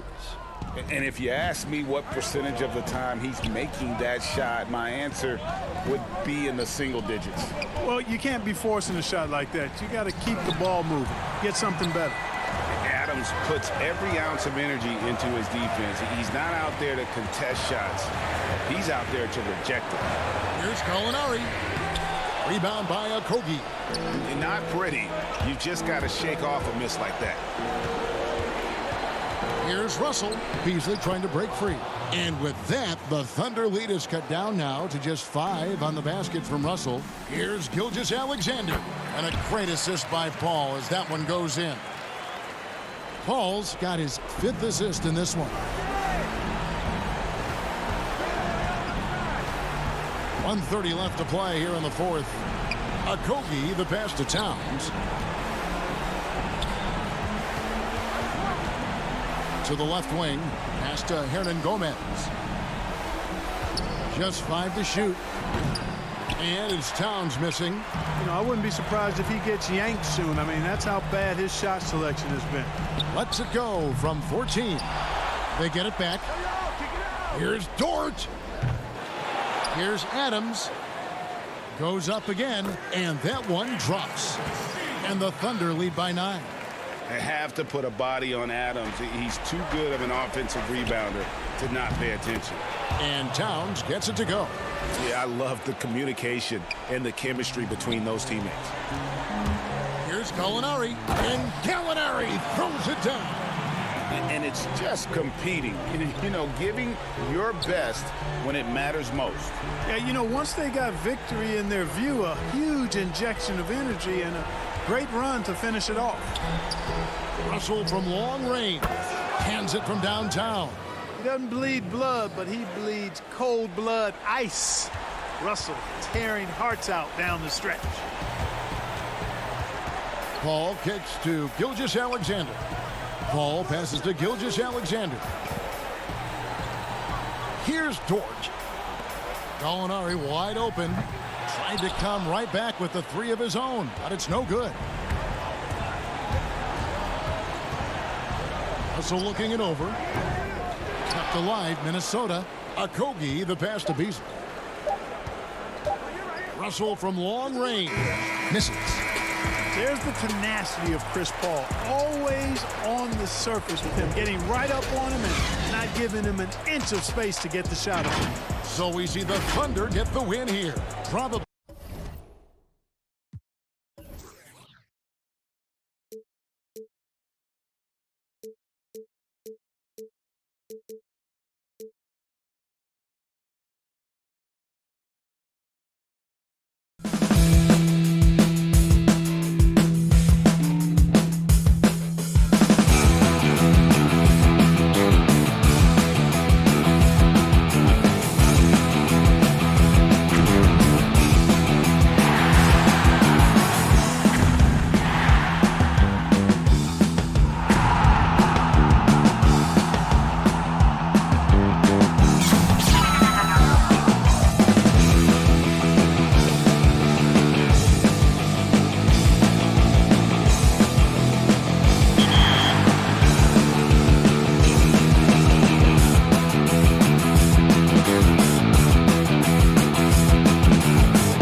2K Sports welcomes you to the following presentation of the NBA.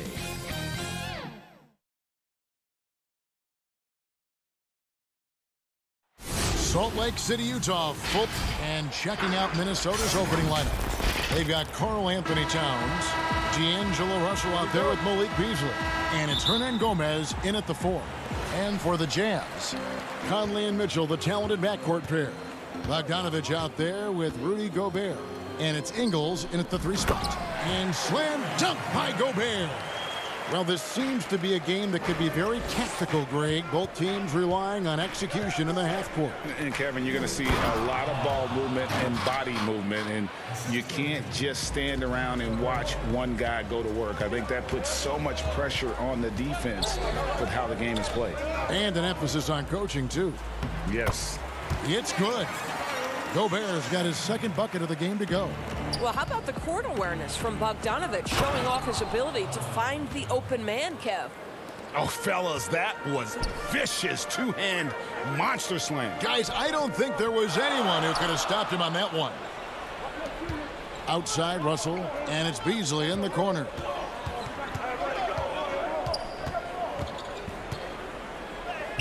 One up, one down, 2 points with his first shot this game. And right out of the gates, they are locked and loaded. 3 straight scores early. To the inside. And there's Mitchell. That's good on the assist from Bogdanovich. Well, Donovan Mitchell will beat you inside or out. If you want to do a job defensively, you've got to push him out of the paint. Here's Russell. Utah with the rebound. And Doris, as Gobert has added strength, his rebounding numbers have continued to improve. That's right, Greg. He's always been a force as a shot blocker. But over the past 2 seasons, this guy as a rebounder has been top 3 in the league. Last year, he even challenged Andre Drummond for king of the boards. He's got great size, great anticipation, and he plays with passion. This is about the last guy you want to send to the stripe right now. They keep fouling him, and he keeps making them. Out to the right wing. Here's Hernan Gomez. Rudy Gobert with the rebound. The Jazz have gotten their first 3 shots to go in for him to start off this game. And there it is for him. Well, the balance, the ability to take contact, absorb it, and still finish. That is beautifully done by Donovan Mitchell. Beasley, the pass to Towns. The fadeaway. Out to Russell. Another shot.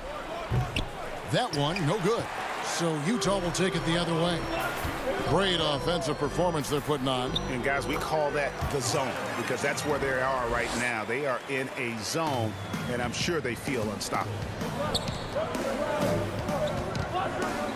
Towns against Gobert. And once again off the mark by Minnesota. Listen, simply put, he's got to finish that. It's not like the... Well, why did Donovan Mitchell win the dunk contest? Case in point right there. Inside, shot to stop the run. That shot off the mark. Gobert with the defensive effort. And here comes the break. And then Mitchell with the dunk. Building up a big early lead, they have taken charge of this game. And they've been doing it largely at the offensive end. If the defense does not adjust, this could be a blowout. Here's Okogie trying to find Towns. Gets it to him. It's deflected. The Timberwolves working the ball around now. Here's Russell. From down in the low post, it goes. Well, you like to see D'Angelo Russell work his way to the inside. Proves he has some touch in the paint. And here we go. Fast break. Towns has got it. Count that bucket. Towns has got 6. Good way to start this game. You want to get him rolling as early as possible. He's a guy who, if he gets... Boy, if he's got momentum, you better step back. Donovan Mitchell on his way to the cup. Russell finds Towns. Out to the right wing. Gobert with the block. Here's Mitchell. And he goes right over to D'Angelo Russell and slams it down. And they have owned the paint so far, and the score reflects it. I know it's early, but you have got to like the dominance down low. Right now, they are playing bully basketball. Yeah, he just punched the ticket on that one. That'll get the job done. Powerful two-hand jam. Jazz leading by 8. Mitchell dishes to Conley. And here's Bogdanovich for 3, and Karl Anthony Towns pulls it down. 2-for-1 chance here. Let's see if they use the clock to their advantage. And that one is good by Beasley. Quick job of getting up the floor and creating early offense. You don't give the defense any chance to set up. Sometimes you just love an easy look. And it's good, 2 points. Every time they get scored on during this run, it's come from inside the paint. Here's Okogie. Here's Towns. And the layup is good after a nice lead pass. He's got 10. And this, to me, is important for Karl Anthony Towns. We know he has a terrific perimeter game, but I like to see him take charge on the interior first. This is as good as it gets for a first quarter in terms of shooting the basketball. Russell from long range. He's off on that one. Good if it goes. And he got that one up in time, but doesn't go in. Donovan Mitchell firing on all cylinders for the Utah Jazz. He totaled 14 points in the quarter. He's given them all the offense they need right now. We've got more NBA basketball coming your way in just a minute. And if you're just tuning in, we've got a wide margin on the scoreboard, but plenty of time left for a comeback. What do you guys think about the Jazz here in this one? Well, you come in thinking they're going to settle for perimeter jump shots. Think again. Oh, they've certainly made the commitment to pounding the basketball into the painted area, and boy, is it paying dividends. And a chance here presented by Gatorade to see who's on the floor, all fueled up and ready to go for the start of the second quarter. And so in the game for the Timberwolves, we've got Culver. Layman is out there with James Johnson, and it's Reed in at the center. Hey, Greg, you played in a different era of NBA defense. When you look at how defense is played now in the league, how do you feel about it? You know, Kevin, I think the introduction of the zone, by and large, has been great. You get a lot more switching, and I think it brings more skill into the game. Don't get me wrong. I do miss the physicality that we had back in the 90s, but I tell you what, right now, my body wishes I had the opportunity to play in this era. I bet it does. Kicks it out to Johnson. There's the pass to Noel. Out to the right wing. The shot by Layman, no good. Got to credit the defense. They found a way to stop him, and that's never an easy task. Here's Reed, defended by Gobert.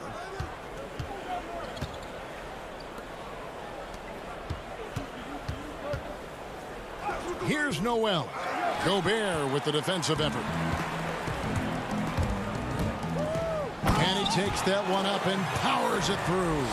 Wow, big-time move by Jordan Clarkson. The defense forced to adjust. That's an incredible drive. A guy who can be a little inconsistent game to game. Clarkson can be extremely consistent year to year. Right. You consider him as a rookie. Many of the numbers then are similar to what they are now. But the one thing that has improved is the consistency of the three-point shooting. He's worked so hard on it, and that's where the consistency has started to take root. A tremendous mobile one block that we had to see again. Great send back. Determined to protect the lead with the all-out effort defensively. Superb anticipation on the block. And Gobert kicks to O'Neal. Pass to Moutier. 6 to shoot. Here's Gobert. And terrific work on the offensive glass, and he picks up 2. Gobert's got 6. Well, Rudy Gobert with the size and length, they factor on the glass right now. And out of bounds as Utah gains possession. Well, when you're careless with the basketball, you can expect that to happen. Utah leading by 11. And here in the second quarter of action with a hair under 2.5 minutes played so far. Moutier with the basket. Well, Emmanuel Moutier, that kind of shot will up your field goal percentage, gentlemen. Here's Layman, guarded by O'Neal. Noel passes to Reed. And there's the whistle. 3-second violation. And you can see what he wanted to do there, but that was a tough giveaway. And I think the intention doesn't always equal the result. Wrong play, wrong time. Looking at who's out there now for the Jazz. Bogdanovich is checked in for Davis. Mitchell comes in for Clarkson. And Mike Conley is subbed in for Moutier. And physically, there's no doubt they've been the stronger team. A +10 rebound advantage tells you all you need to know. Towns against Gobert. Towns kicks to Russell. Johnson, the pass to Towns.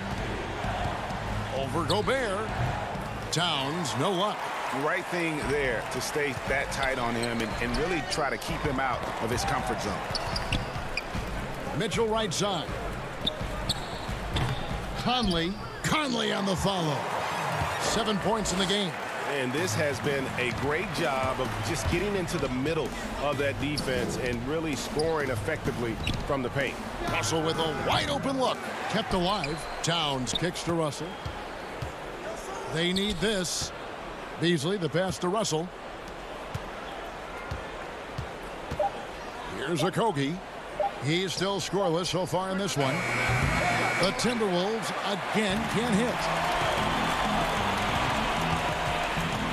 On the wing, Mitchell. He's guarded by Russell. Mitchell against Russell. Mitchell dishes to Bogdanovich. The high post shot. The putback controls the rebound and puts it back up and in. And the Jazz lead by 19. It's never easy to keep Gobert off the glass. Soars over the defense for the putback jam. Russell, no luck. He is just really almost playing for the other team. The shooting has just been poor. Mitchell's shot is good. This guy is cooking right now. He is leading them on the offensive end as they remain in front here. Minnesota's gone 0-3 from beyond the arc to start the second quarter. Russell left side. The Timberwolves again can't hit. No matter what looks they get, they just can't convert to stop this run. And I think you can start to feel their frustration mounting with every missed. Thanks, David. And we'll be back shortly following halftime to get the third quarter underway. And now, the 2K Sports Halftime Show. Hey, welcome. Donovan Mitchell was on fire in the first half. He ended up with 19 points and one.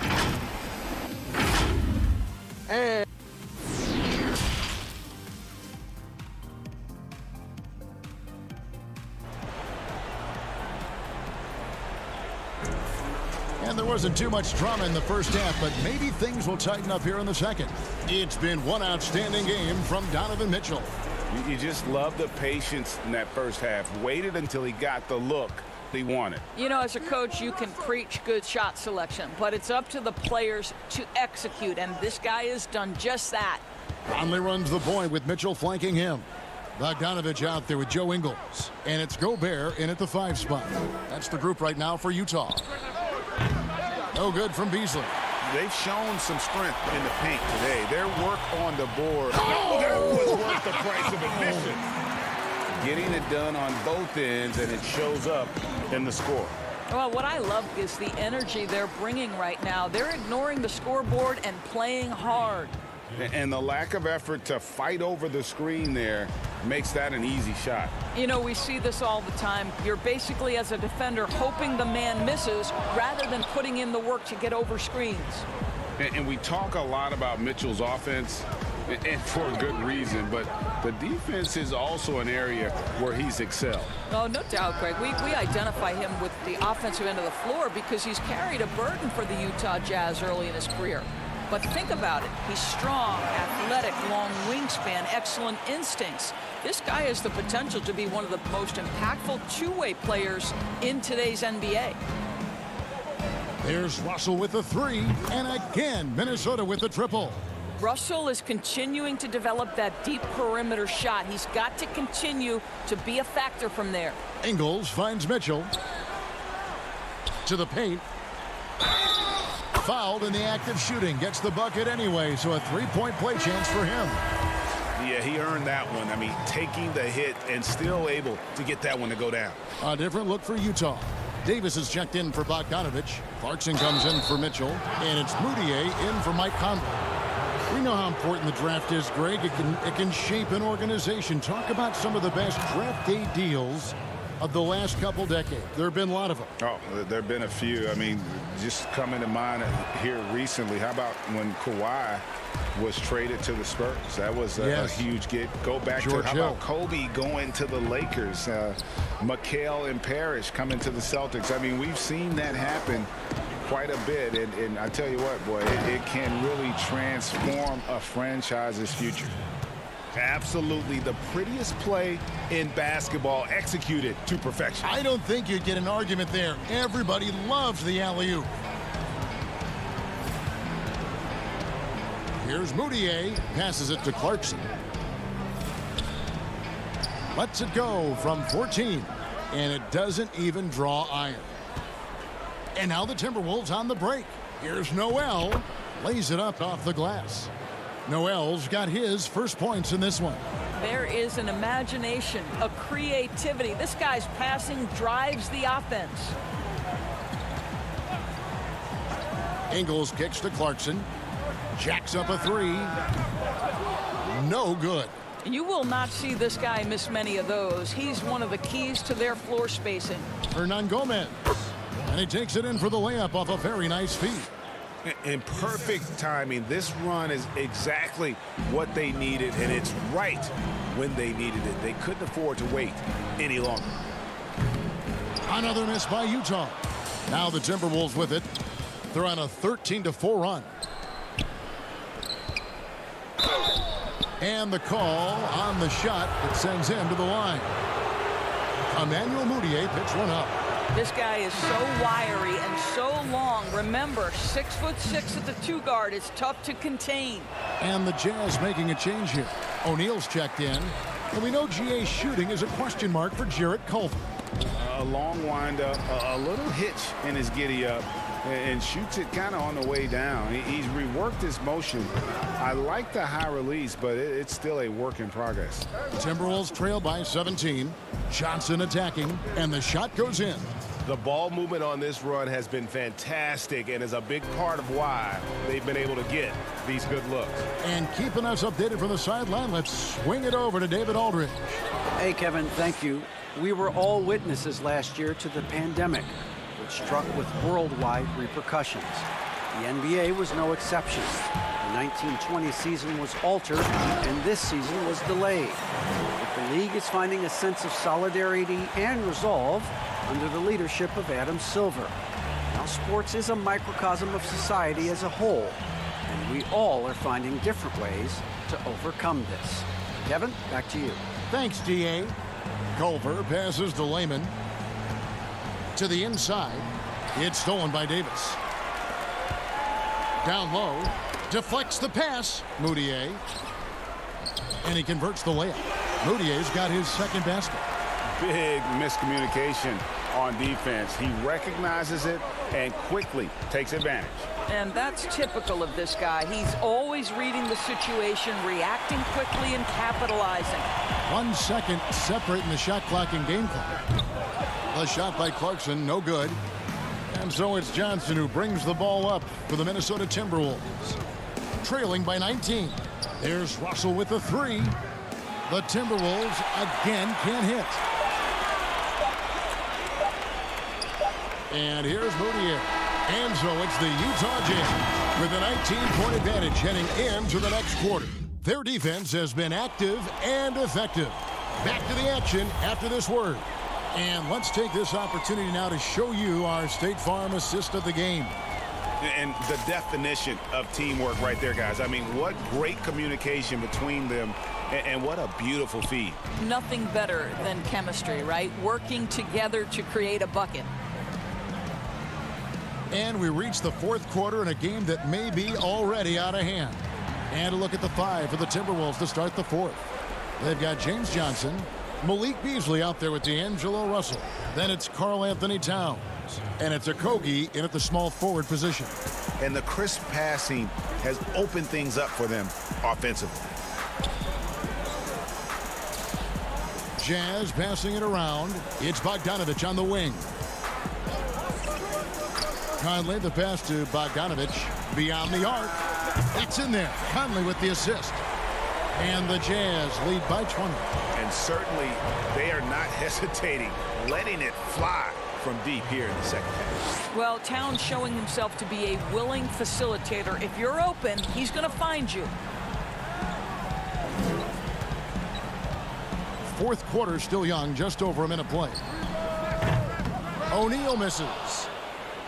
Timberwolves trail by 18. And the basket by Okogie. The defense not putting up any fight on the inside. They've allowed 10 straight points in the paint. Conley into the lane. Kicks to Ingles. Johnson with the block. And now Minnesota on the fast break. And contact on the shot, so he'll be shooting free throws here. Your son, Cole Gregg, was one of the top high school players in America. A lot of services had him #1. Talk about what it was like going through the recruiting process as a dad. You know, it was fun for the most part because he really kind of kept everything in perspective. And the teams we dealt with, the schools we dealt with, man, they were all top-notch. So that process, about as enjoyable as one could ask for. But at the same time, it's still stressful, man. That's still your little guy getting ready to head off to college. Well, you're a dad and a proud one at that. O'Neal hits them both.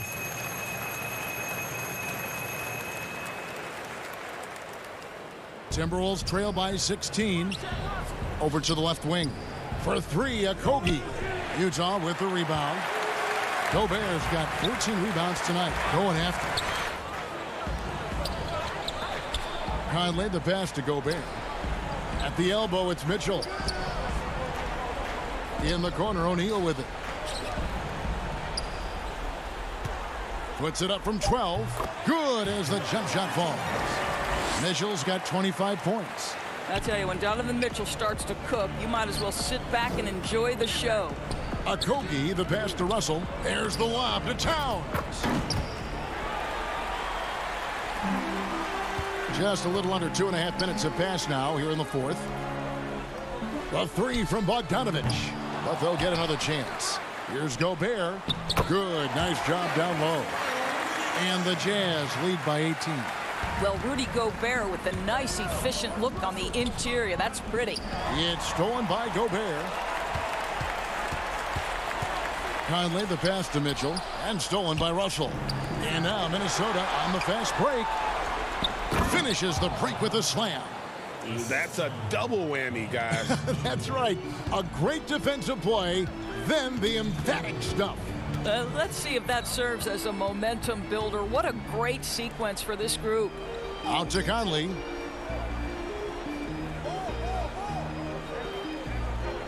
Six on the shot clock.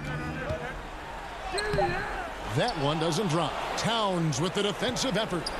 And here's the fast break. Here's Okogie.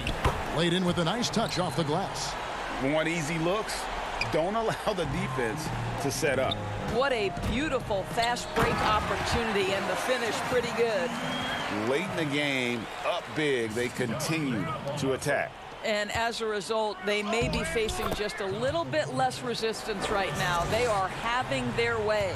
Always helps to get these kinds of looks, right? Super easy to convert from that distance.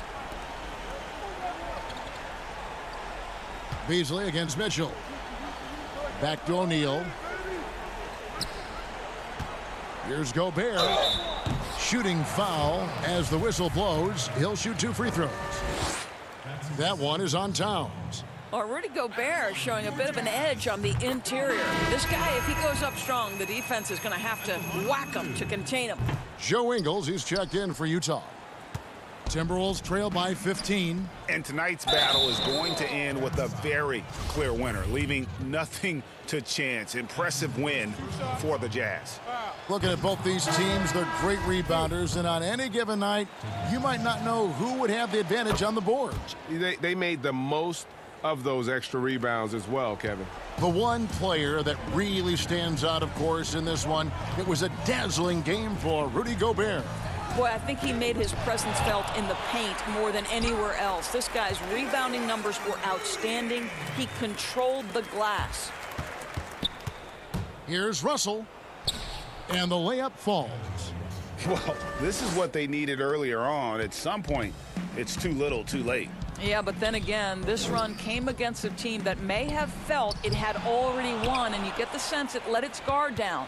The Timberwolves another fast break chance here. Noel, no good.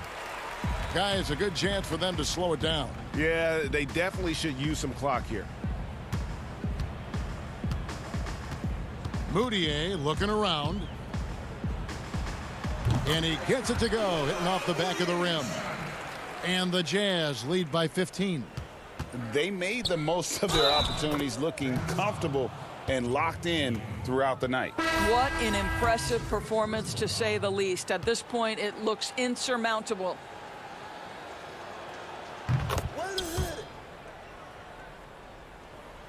Here's Moutier.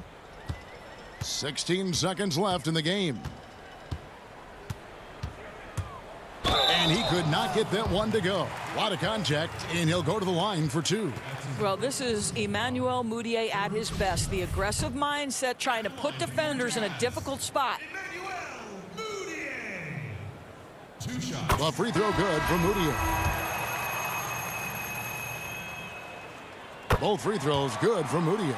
And still trying to find his footing in the league. Moutier must show improvement in his shooting moving forward. Great finish. What a setup. Terrific ball movement there. Moutier with the ball. Can't connect. And so it's Utah easily grabbing the win. Some good competition, but the hometown advantage and their ability to stay focused, I think, made the difference. Yeah, and the first step in becoming a good team is your ability to win at home. And they really seem to revel in that opportunity. And this is what they came out to do. All right, David, thank you. Thank you for joining us. That'll do it.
And a look behind the curtain here.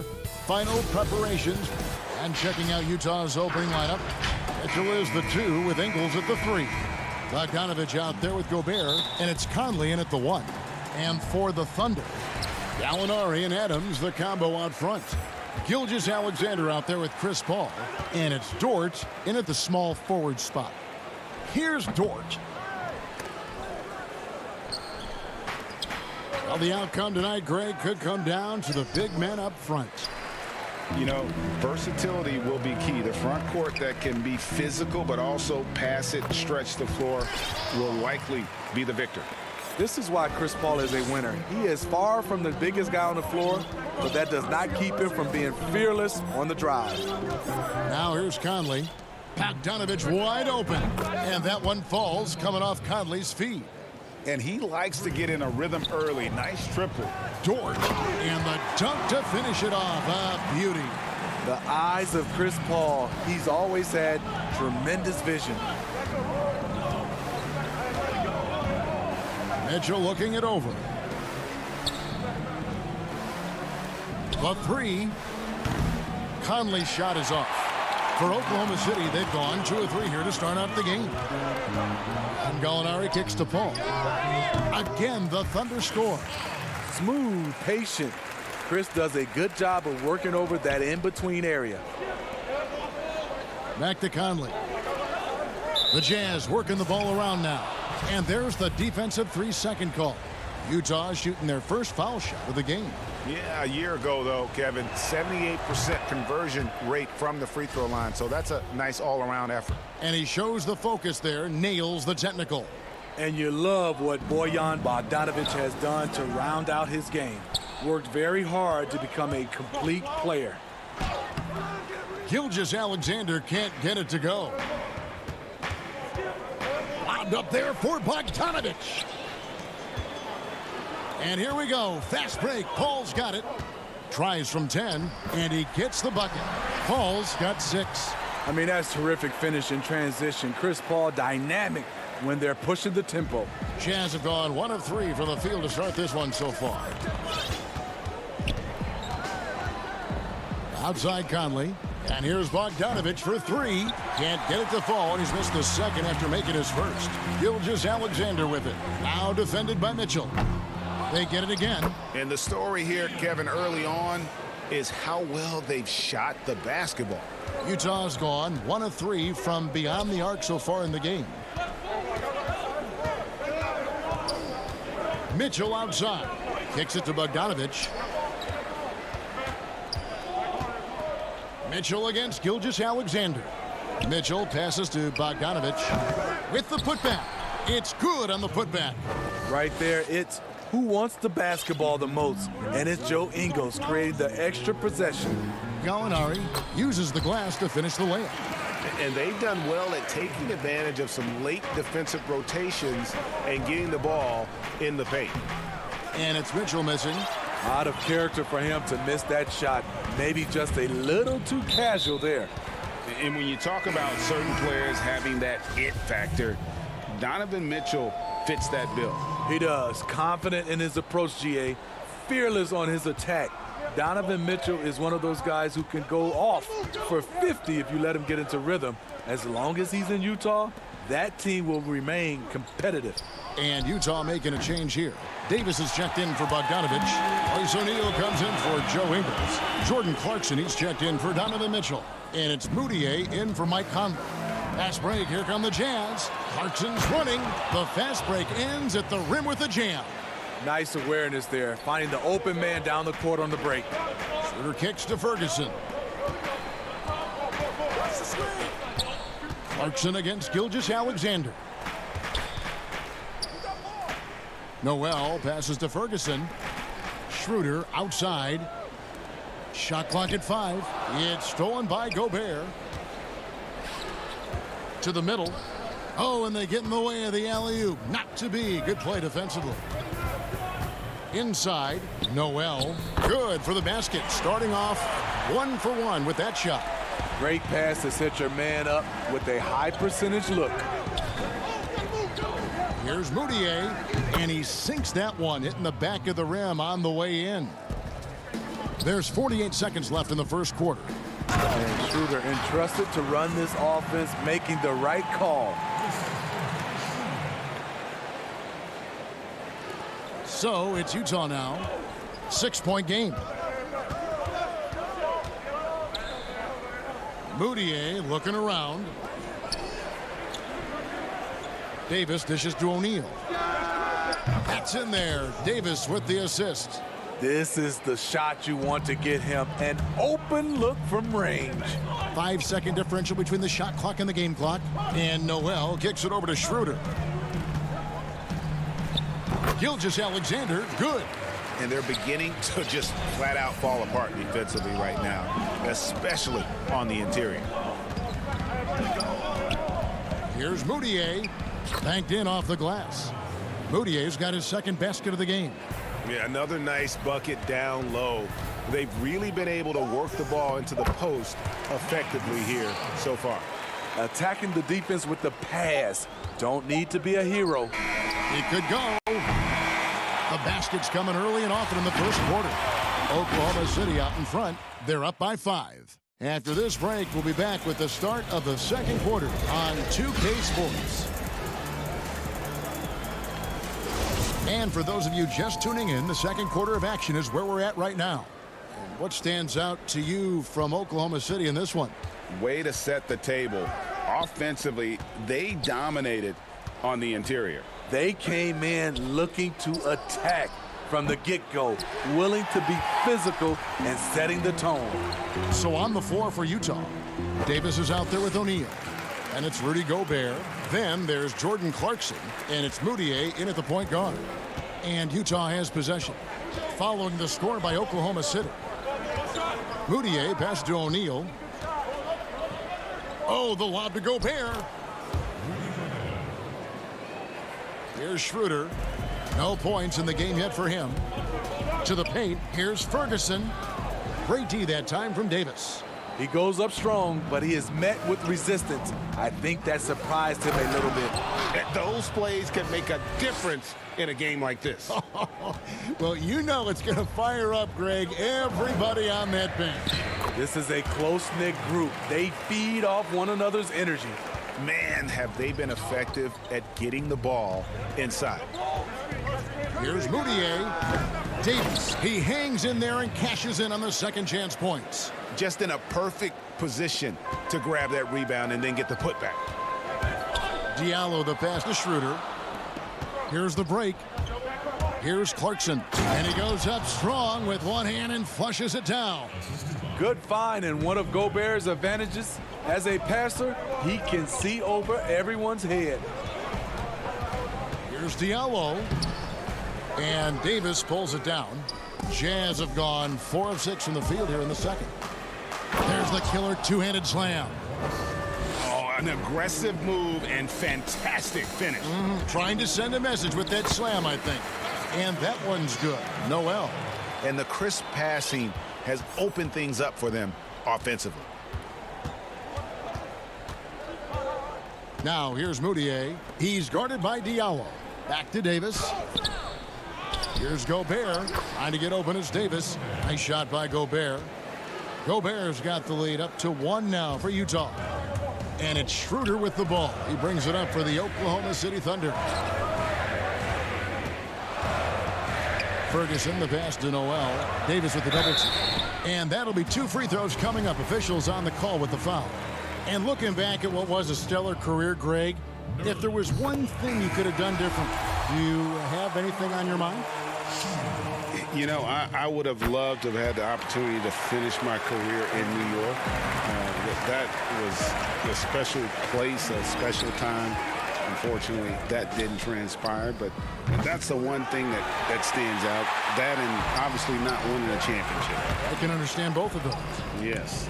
And Noel throws it down. That's why you never quit battling on the offensive glass. And that's a nice reward for his effort. The flush, perfect. Working hard, beating everyone to the ball. He does this night in and night out. Gobert can't hit. Something that's kept this game close is the fact that the rebound stats for both teams are almost identical. And if you're a teammate of Chris Paul's, You've always got to be ready to catch the pass. Here's Mitchell following the score by Oklahoma City. And he comes up with the deuce. You just love how reliable he is. Night in and night out, his offense is there. It seems like every team, Greg, needs that one enforcer, that one guy who's going to get under opponent's skin. Well, in one poll of coaches and players, Adams was voted the second dirtiest player in the league. One guy said he's real physical, but maybe he crossed. Oh, wow. I got a feeling Donovan Mitchell will be watching this highlight over and over and over. Here's Paul. And it comes off the front of the rim. Can't fault the play call. Even though he couldn't convert, that's a good shot. Here in the second quarter, he's looking much more comfortable with his offense. Oklahoma City trailing. Here's Paul. From 13 feet, it goes down. Paul's got 8 points. We'll see if they can finally hold on to a lead. It's been back and forth all night. Both teams putting forth their best efforts right now. This is the kind of game fans pay to see. Ingles up top. Clock at 6. Gallinari with the steal. About 7 seconds separating the shot and game clocks. The baseline J off the mark. Utah has gone 0 of 2 from deep here in the second. And Adams sends it back. Adams puts every ounce of energy into his defense. He's not out there to contest shots. He's out there to reject them. And now that's how you start a fast break and how you finish it. And taken away by Paul. And that would have counted, but his shot. Thanks so much, David, and we'll step away briefly, but get you right back out here for the 2K Sports Halftime Show. Welcome back, a competitive matchup for Oklahoma City in the first quarter. The largest lead they had was...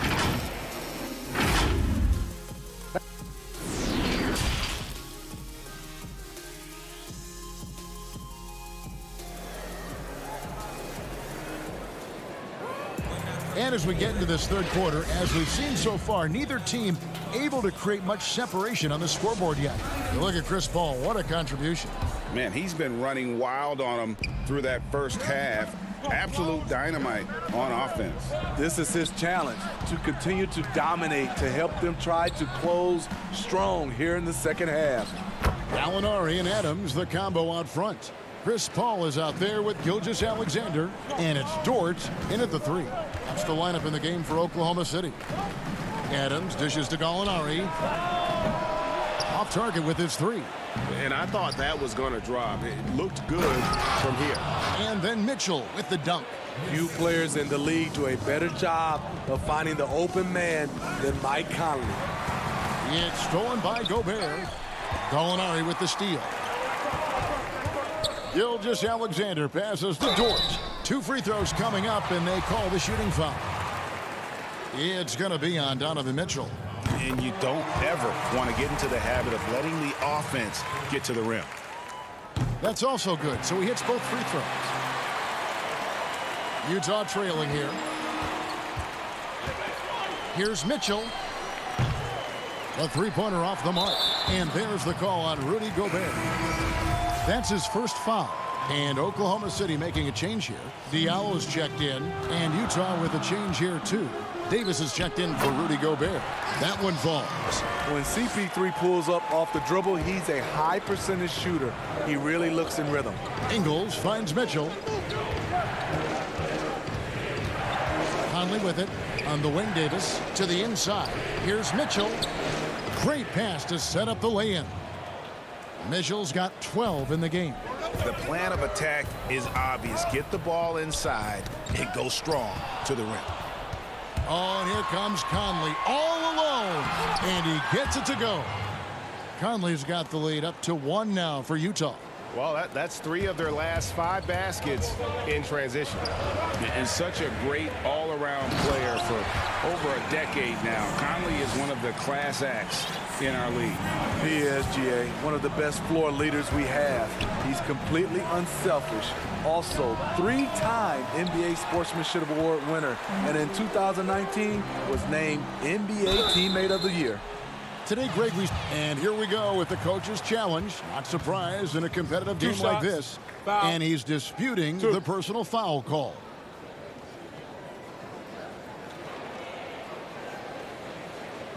And I think when it comes to some of the more difficult calls to make, personal fouls can be tough. The action is so fast that it's really tough to catch everything in real time. The wonders of technology, Greg. We've seen replay reviews so effectively, and involving the coaches by being able now to challenge like this is something a lot of people have been hoping for. And the announcement on the review is that the foul was called in error. So they have determined, Greg, to overrule the original call. And guys, this is what it's all about, getting the call right. And I think in this case, the video review showed that while it was a tough call to make on the floor, they got it right with the review. Davis makes it off the glass. Davis has got his second bucket. Such a valuable playmaker for this team. Mitchell can get his own and get others involved as well. He had stolen by Ingles. Here we go, one-on-one. Here's Mitchell. Shot number 12 goes in. He's made 7 of 12 now. Throughout the evening, he's gotten to his spots, and the defense has not adjusted. For Oklahoma City, they've gone 3 of 4 so far in the third quarter from the field. Pretty good start to the half. Gilgeous-Alexander kicks to Diallo.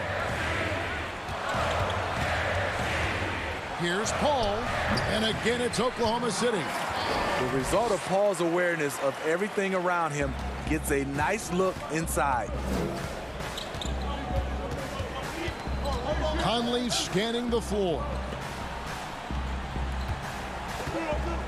Bogdanovich with it. Diallo's there. On the wing, Mitchell. Off target from outside.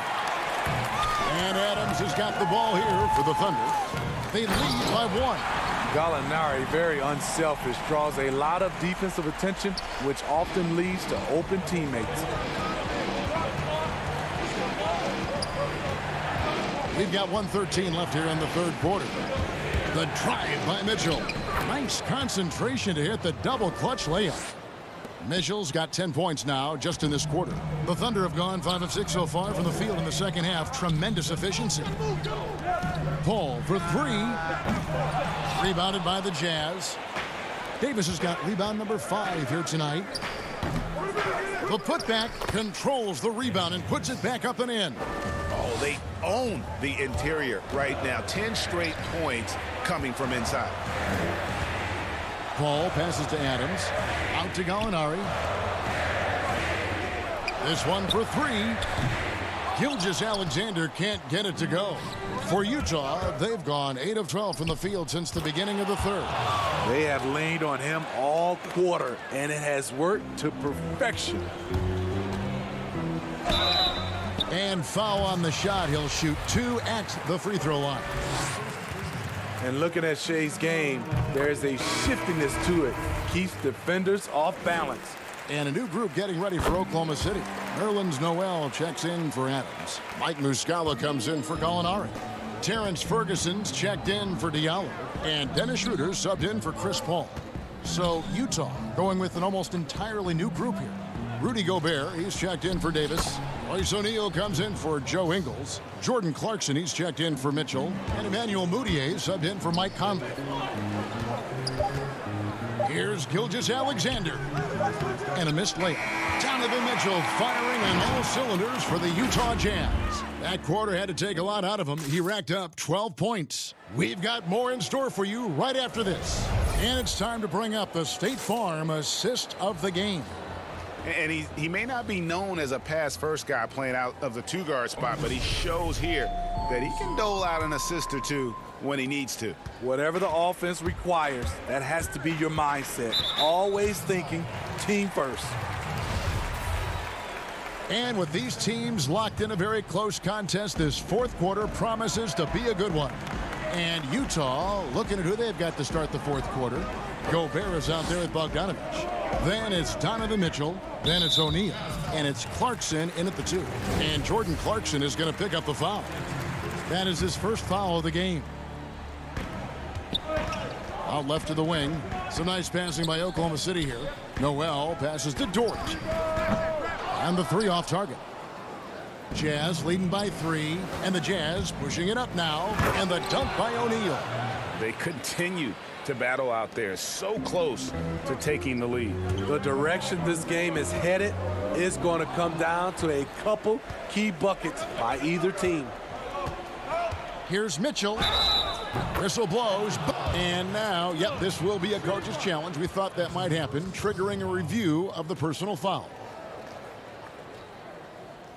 And this is the time now where the officials can review in closer detail what constituted the original personal foul.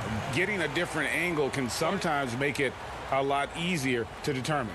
Greg, indeed, and the one thing with replay review is that when you see the slow motion replay, you really get a new appreciation for just the immense speed at which these players are moving at, and how fast the action really is, and how hard it can be sometimes, you know, Greg, to make the right call. And so the word is in. They've decided that the call stands as it was made on the floor.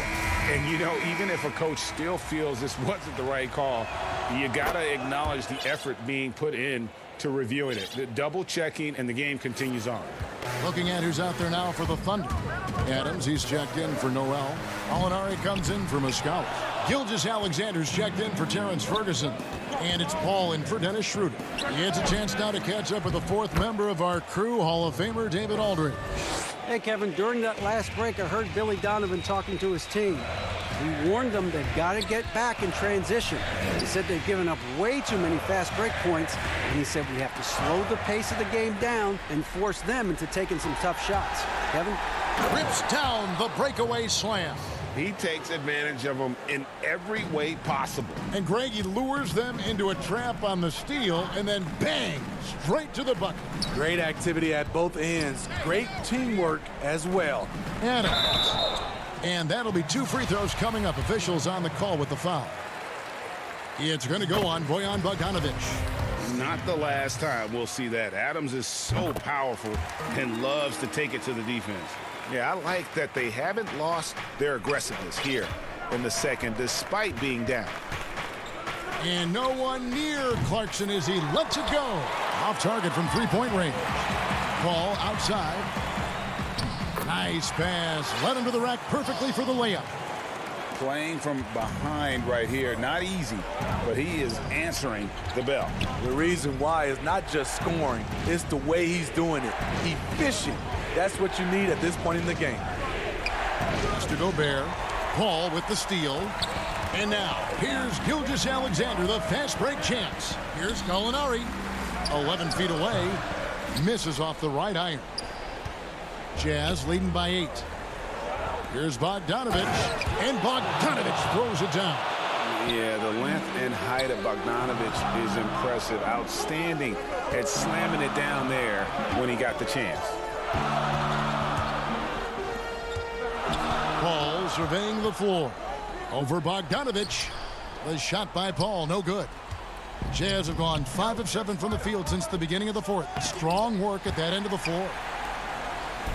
And pushing it up here. Here is Oklahoma City. Here's Adams. Over Gobert.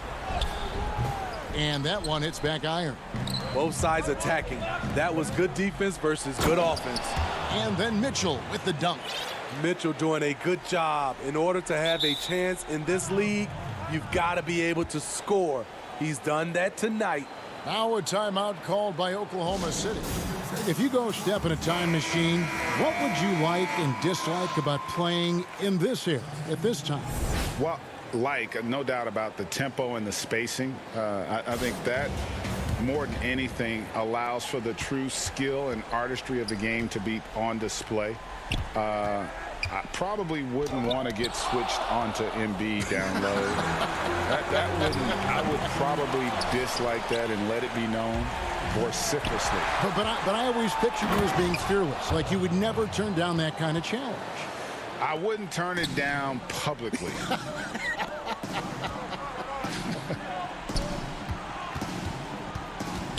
Kicks it out to Schroeder. Here's Gallinari. And it's out of bounds. The Thunder able to retain possession.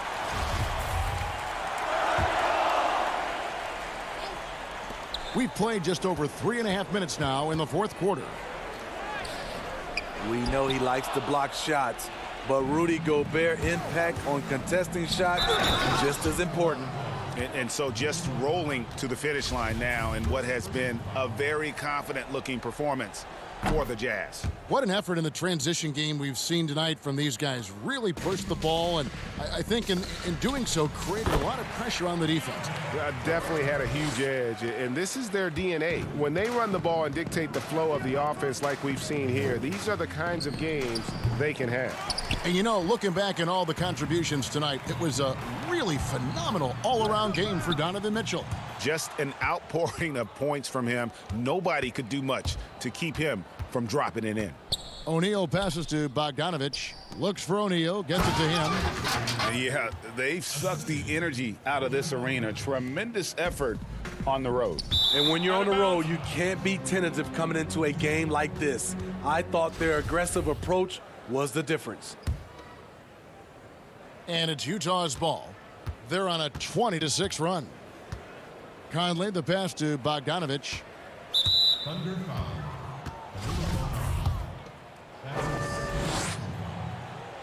Free throw good, Bogdanovich. And so Bogdanovich nails both of them.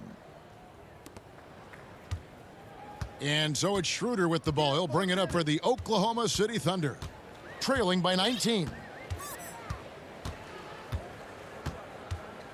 30 seconds left here in the fourth quarter. 5 to shoot. Fires the three. Rudy Gobert with the rebound. One thing we've seen from these guys is excellent passing. No doubt about it. It's fun to watch the way they're operating as a team right now. They are all in sync. Here's Mitchell. And it's off from three-point range. No good. And so it's Utah easily grabbing the win. Thank you, David. Great interview once again. Well, folks, that's...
Good afternoon, everyone. So here's Oklahoma City's starting group.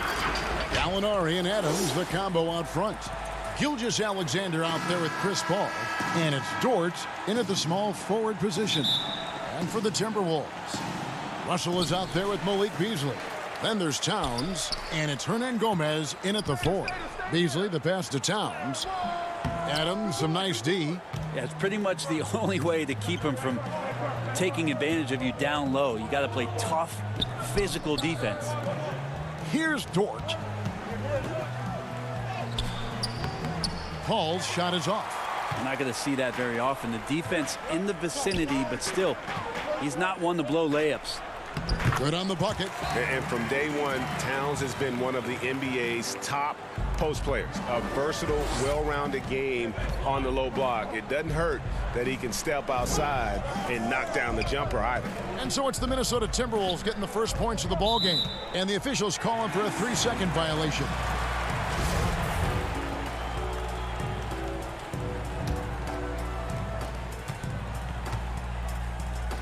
Now, here is Russell.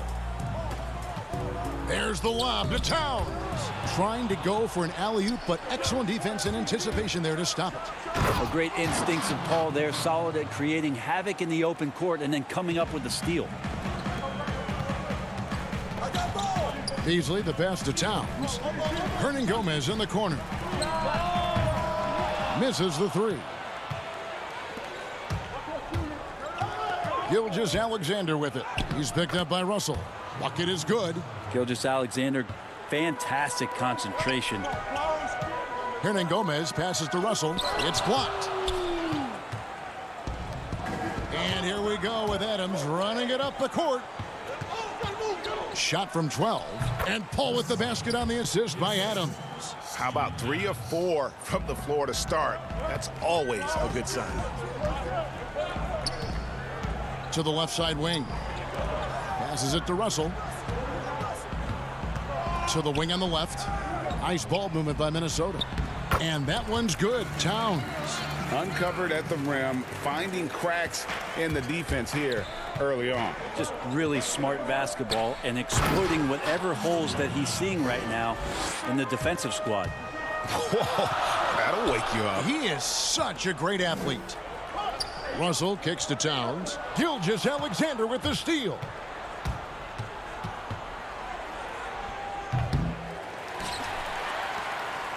For Minnesota, they've gone 2 of 5 here, making 40% so far to start out the game. And the basket is good. Hey, Greg, if you could coach one team right now, who would it be? That's a tough one. Clippers, Lakers, Bucks. You know what? I would probably go Lakers or Bucks because you would have an opportunity to coach someone who arguably might be considered the best to ever play the game. Because I think Giannis is trending in that direction, and LeBron obviously already is. How about a guy like Kemba Walker and coaching the Celtics, having him to do what you want to do on the floor? He'd be brilliant, and yeah. Kemba, one of the most underrated leaders in our game. Great, great human being. Lets it go from 14. That one goes. Count it. Well, Steven Adams has more skills than just being a screen setter out there, showing them off there. Good work there as it goes. And first quarter, we're about 3.5 minutes in. It's Gilgeous-Alexander with the drive. And a hard finish there, guys. Yeah, and only one hand needed for that one. It's stolen by Adams. And again, Oklahoma City running the court in transition. A feisty defense from Steven Adams coming in there on that play, and he turns it into points on the fast break. Back to Towns. Down low. Here's Russell. And he uses the glass on the layup. And really, it's been a major aspect of their offense in the early stages here. Their success working the ball inside and getting points from close range. Paul can't get it to go. Timberwolves trail by 4. It's tipped and taken away by Paul. Here's Dort, and he dunks it down. Well, if you don't take care of the ball, fellas, that's what can happen. Absolutely, Greg. That makes the turnover even more painful. And the gamble paying off. Well, a lot of players in the league are going to make that shot, and for him, it's pretty much automatic. It's a good defensive effort to prevent the layup. Oh, taking it to the rack with power. Hammering down the two-hand slam. 3-second difference between shot clock and game clock. And it's in there. Yeah, he looked too comfortable as Russell got into a nice rhythm from the mid-range. And it's Paul with the ball for the Thunder. 6-point lead. It's rebounded by Towns. You're not going to see that very often. Plenty of space, but he just, let's face it, he whiffs on that. It's Russell with the drive. And it's good for 2. Russell's got 6. Punch, counter punch. Impressive offensive production early on. Who's going to miss first? Every time one team scores, the other team right back at you. Shea Gilgeous-Alexander, guys, has been on display for the Oklahoma City.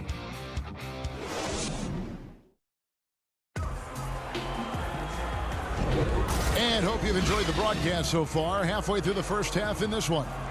And let's quickly break down the game we've seen so far from the Thunder, guys. In that first period, they showed a willingness to make the extra pass. There's so much unselfish play out there. The coaching staff has to be thrilled with that. And now let's check out the lineups courtesy of Gatorade, all fueled up and ready to go. Here's the second quarter of play. So for Oklahoma City right now, we've got Dennis Schroeder. Nerlens Noel is out there with Steven Adams. And it's Ferguson in at the 3, the small forward. Layman pass to Reed. Here's Layman. Kicks it to Culver. It's stolen by Adams. And they're moving it up. Not watching the line there. That'll be a backcourt violation. And now let's revisit that exceptional mobile 1 block. Every basket's a big one in a tight game, and he is not about to give up an easy look. Here's Noel. He's guarded by Diallo.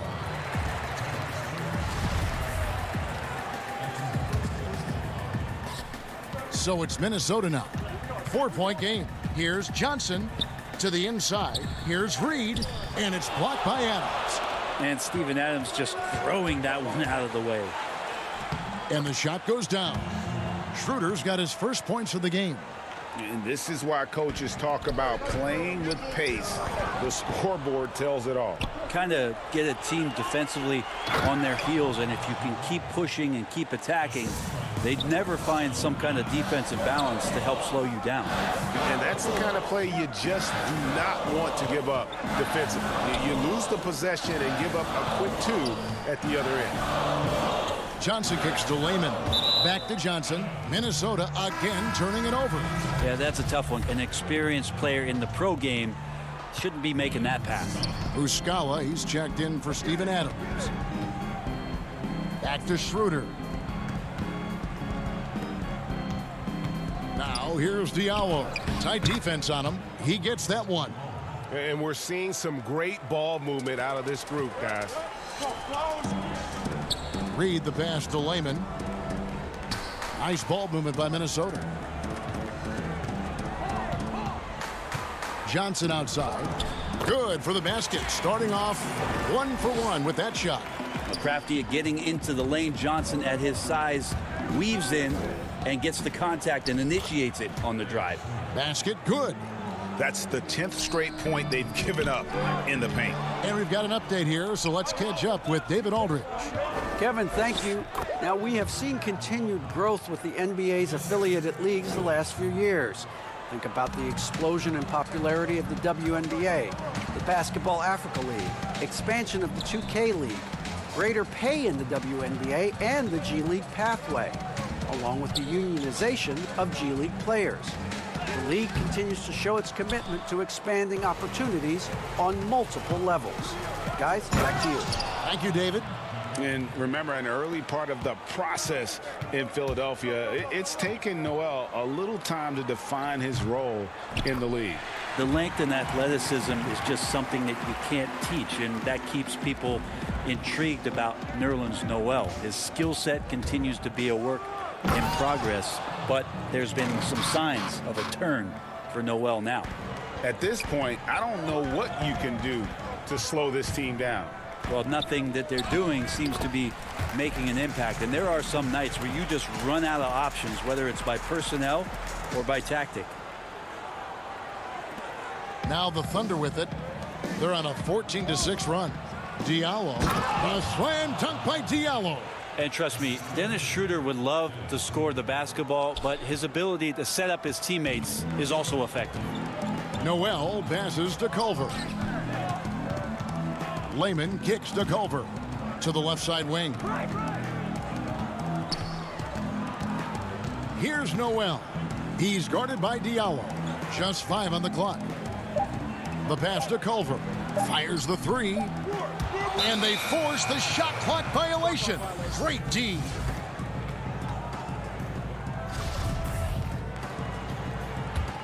The Thunder leading by 14.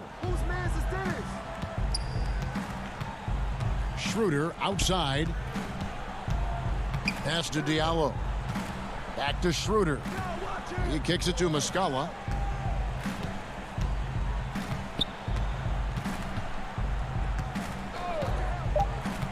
Takes a 3. First shot, first basket. He's out of the blocks fast. You can't just stop when there's a pick set up. Gotta fight over it as a defender. That's one that the coaches will watch tomorrow with that player. You hate to see him give up in that situation. A slight rebound advantage for them. One more column in their favor, and it's all adding up. And they're forcing the ball inside, and it's working like a charm.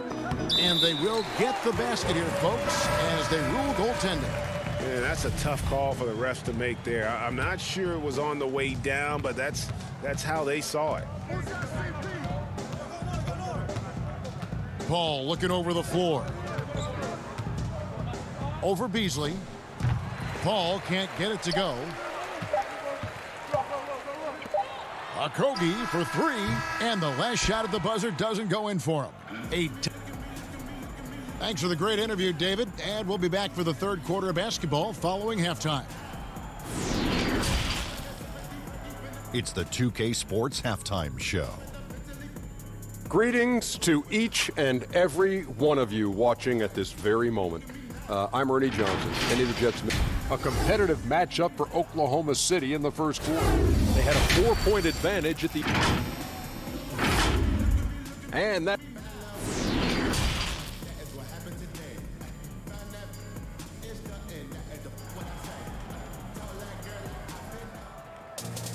And as we dive into the second half, we'll find out if the next 2 quarters are any different from the first 2.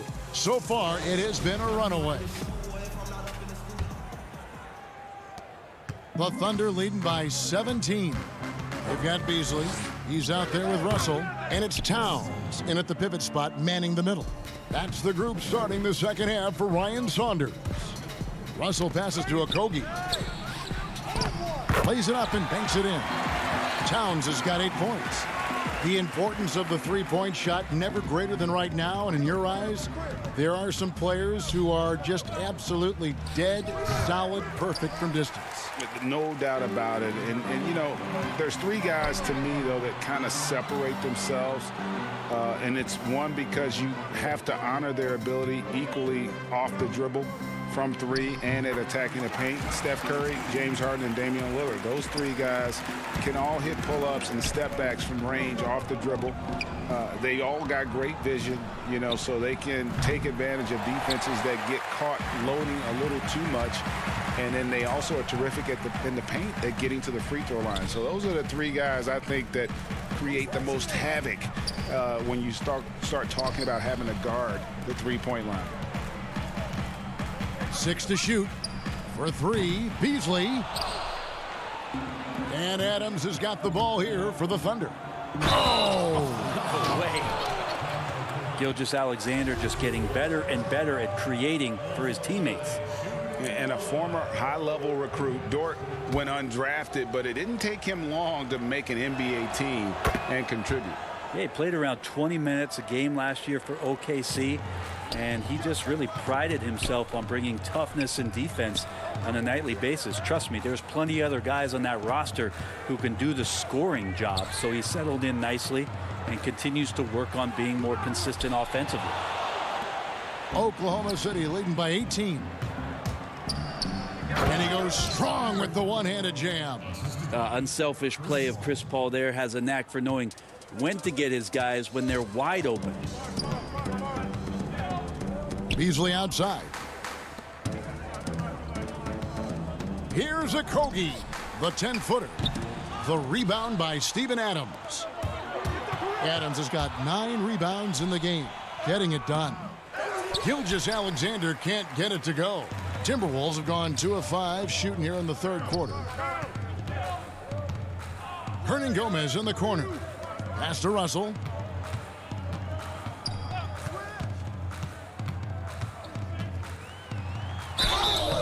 And foul on the shot, so he'll get a chance at the line.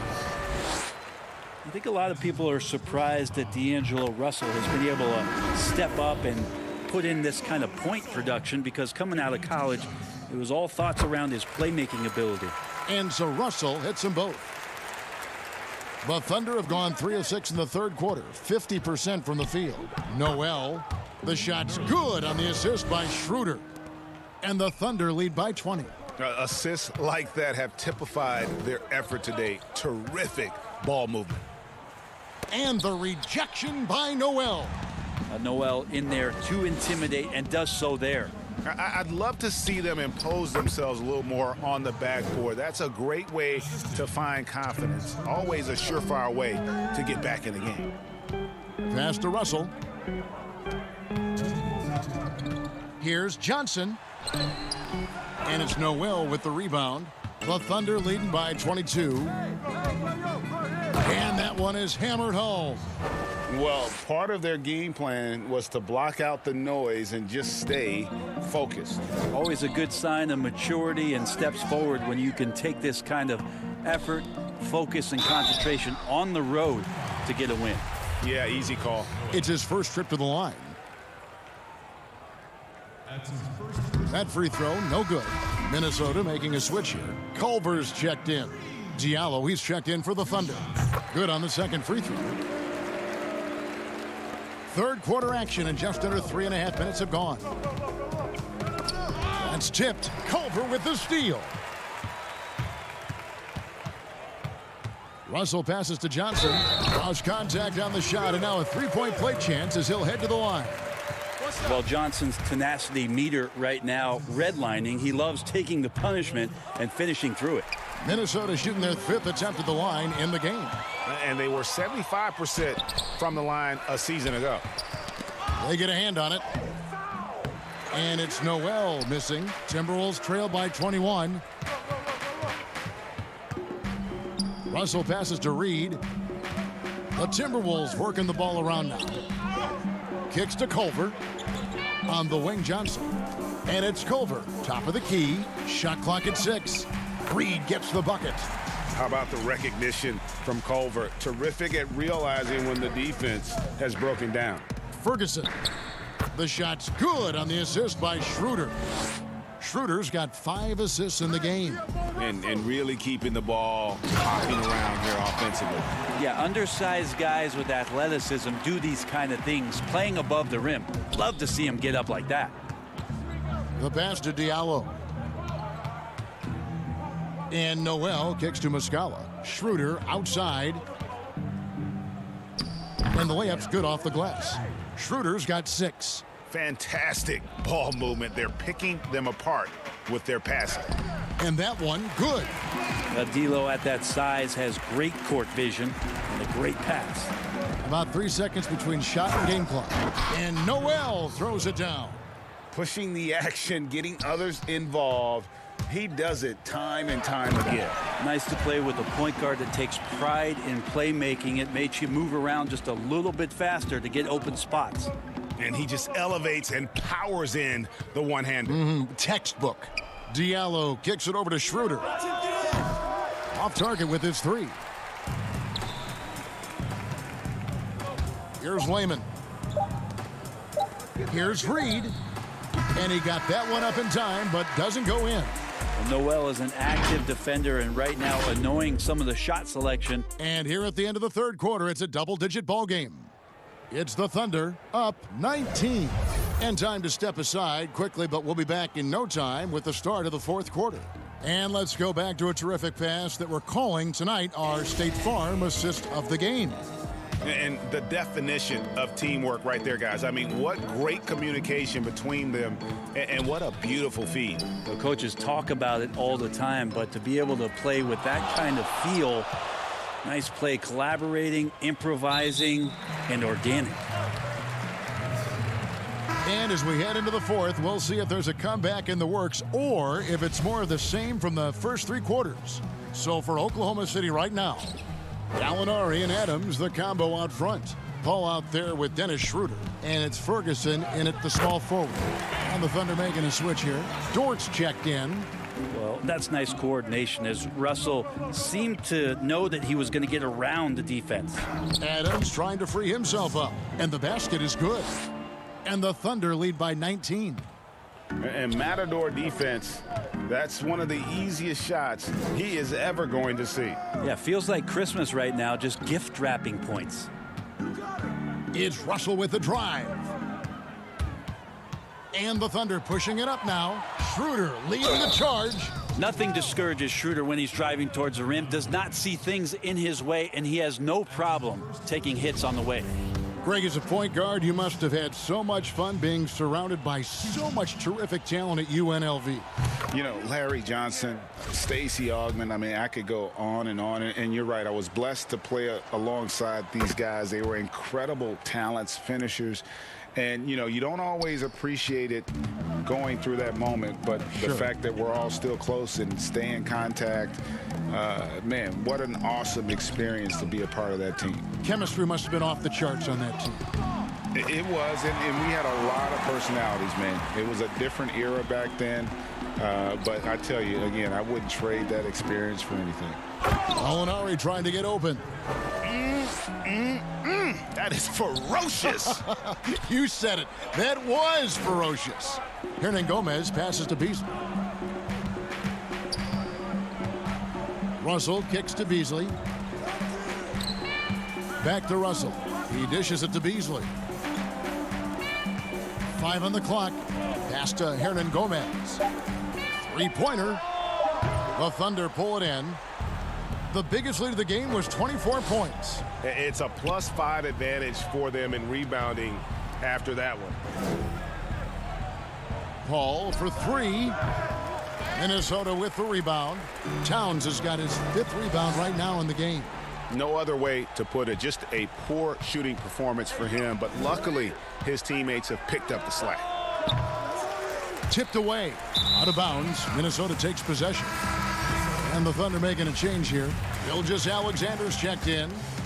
Timberwolves trail by 21. Nice ball movement by Minnesota. Beasley against Gilgeous-Alexander. Beasley in the post, and it's blocked. Nice job, SGA, coming in and using that long, athletic wingspan. Pass to Okogie. The Timberwolves need to get a shot off here. And there's the shot clock violation. Couldn't get the shot off in time.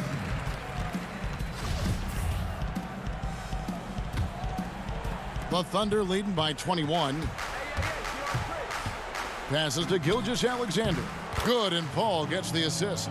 Gilgeous-Alexander, a unique frame at his size and an intriguing scorer. Russell passes to Beasley. To the wing right side. For 3, Okogie. It's hauled in by Adams. Adams has got rebound number 10 tonight with that last one. Outside for Gilgeous-Alexander.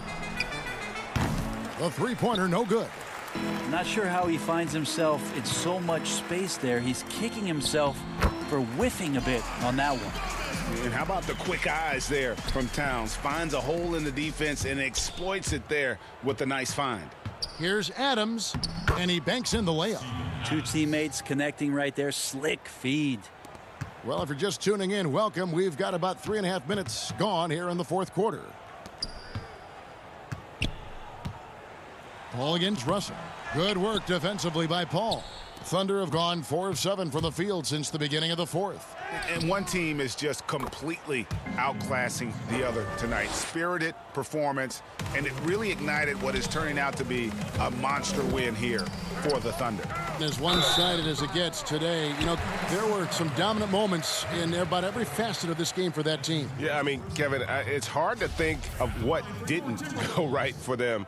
Game planning by the coaches, execution by the players, everything was just on target. And one of the key components to this victory, if not the biggest, was the incredible performance for Steven Adams. Well, a consistent intensity is what he brought to the floor here. He hit the glass hard, and he came up with a ton of rebounds.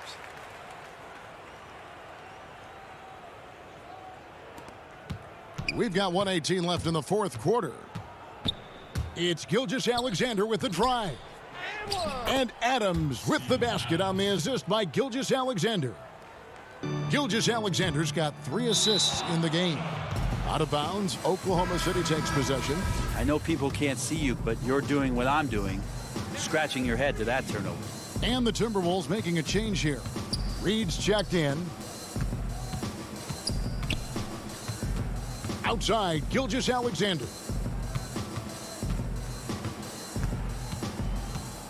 Six on the shot clock. From deep three-point range, good for his 8th field goal. He's attempted a dozen shots. Making every effort to put this game on ice. You love that the guys are staying aggressive late in this ball game, just not wanting to let go of the rope. It's good on the putback. Oh, great timing. He is one tough customer on that offensive glass. You know, it's like he has a sixth sense of where that rebound is going. And there's the pass to Burton. Here's Gilgeous-Alexander.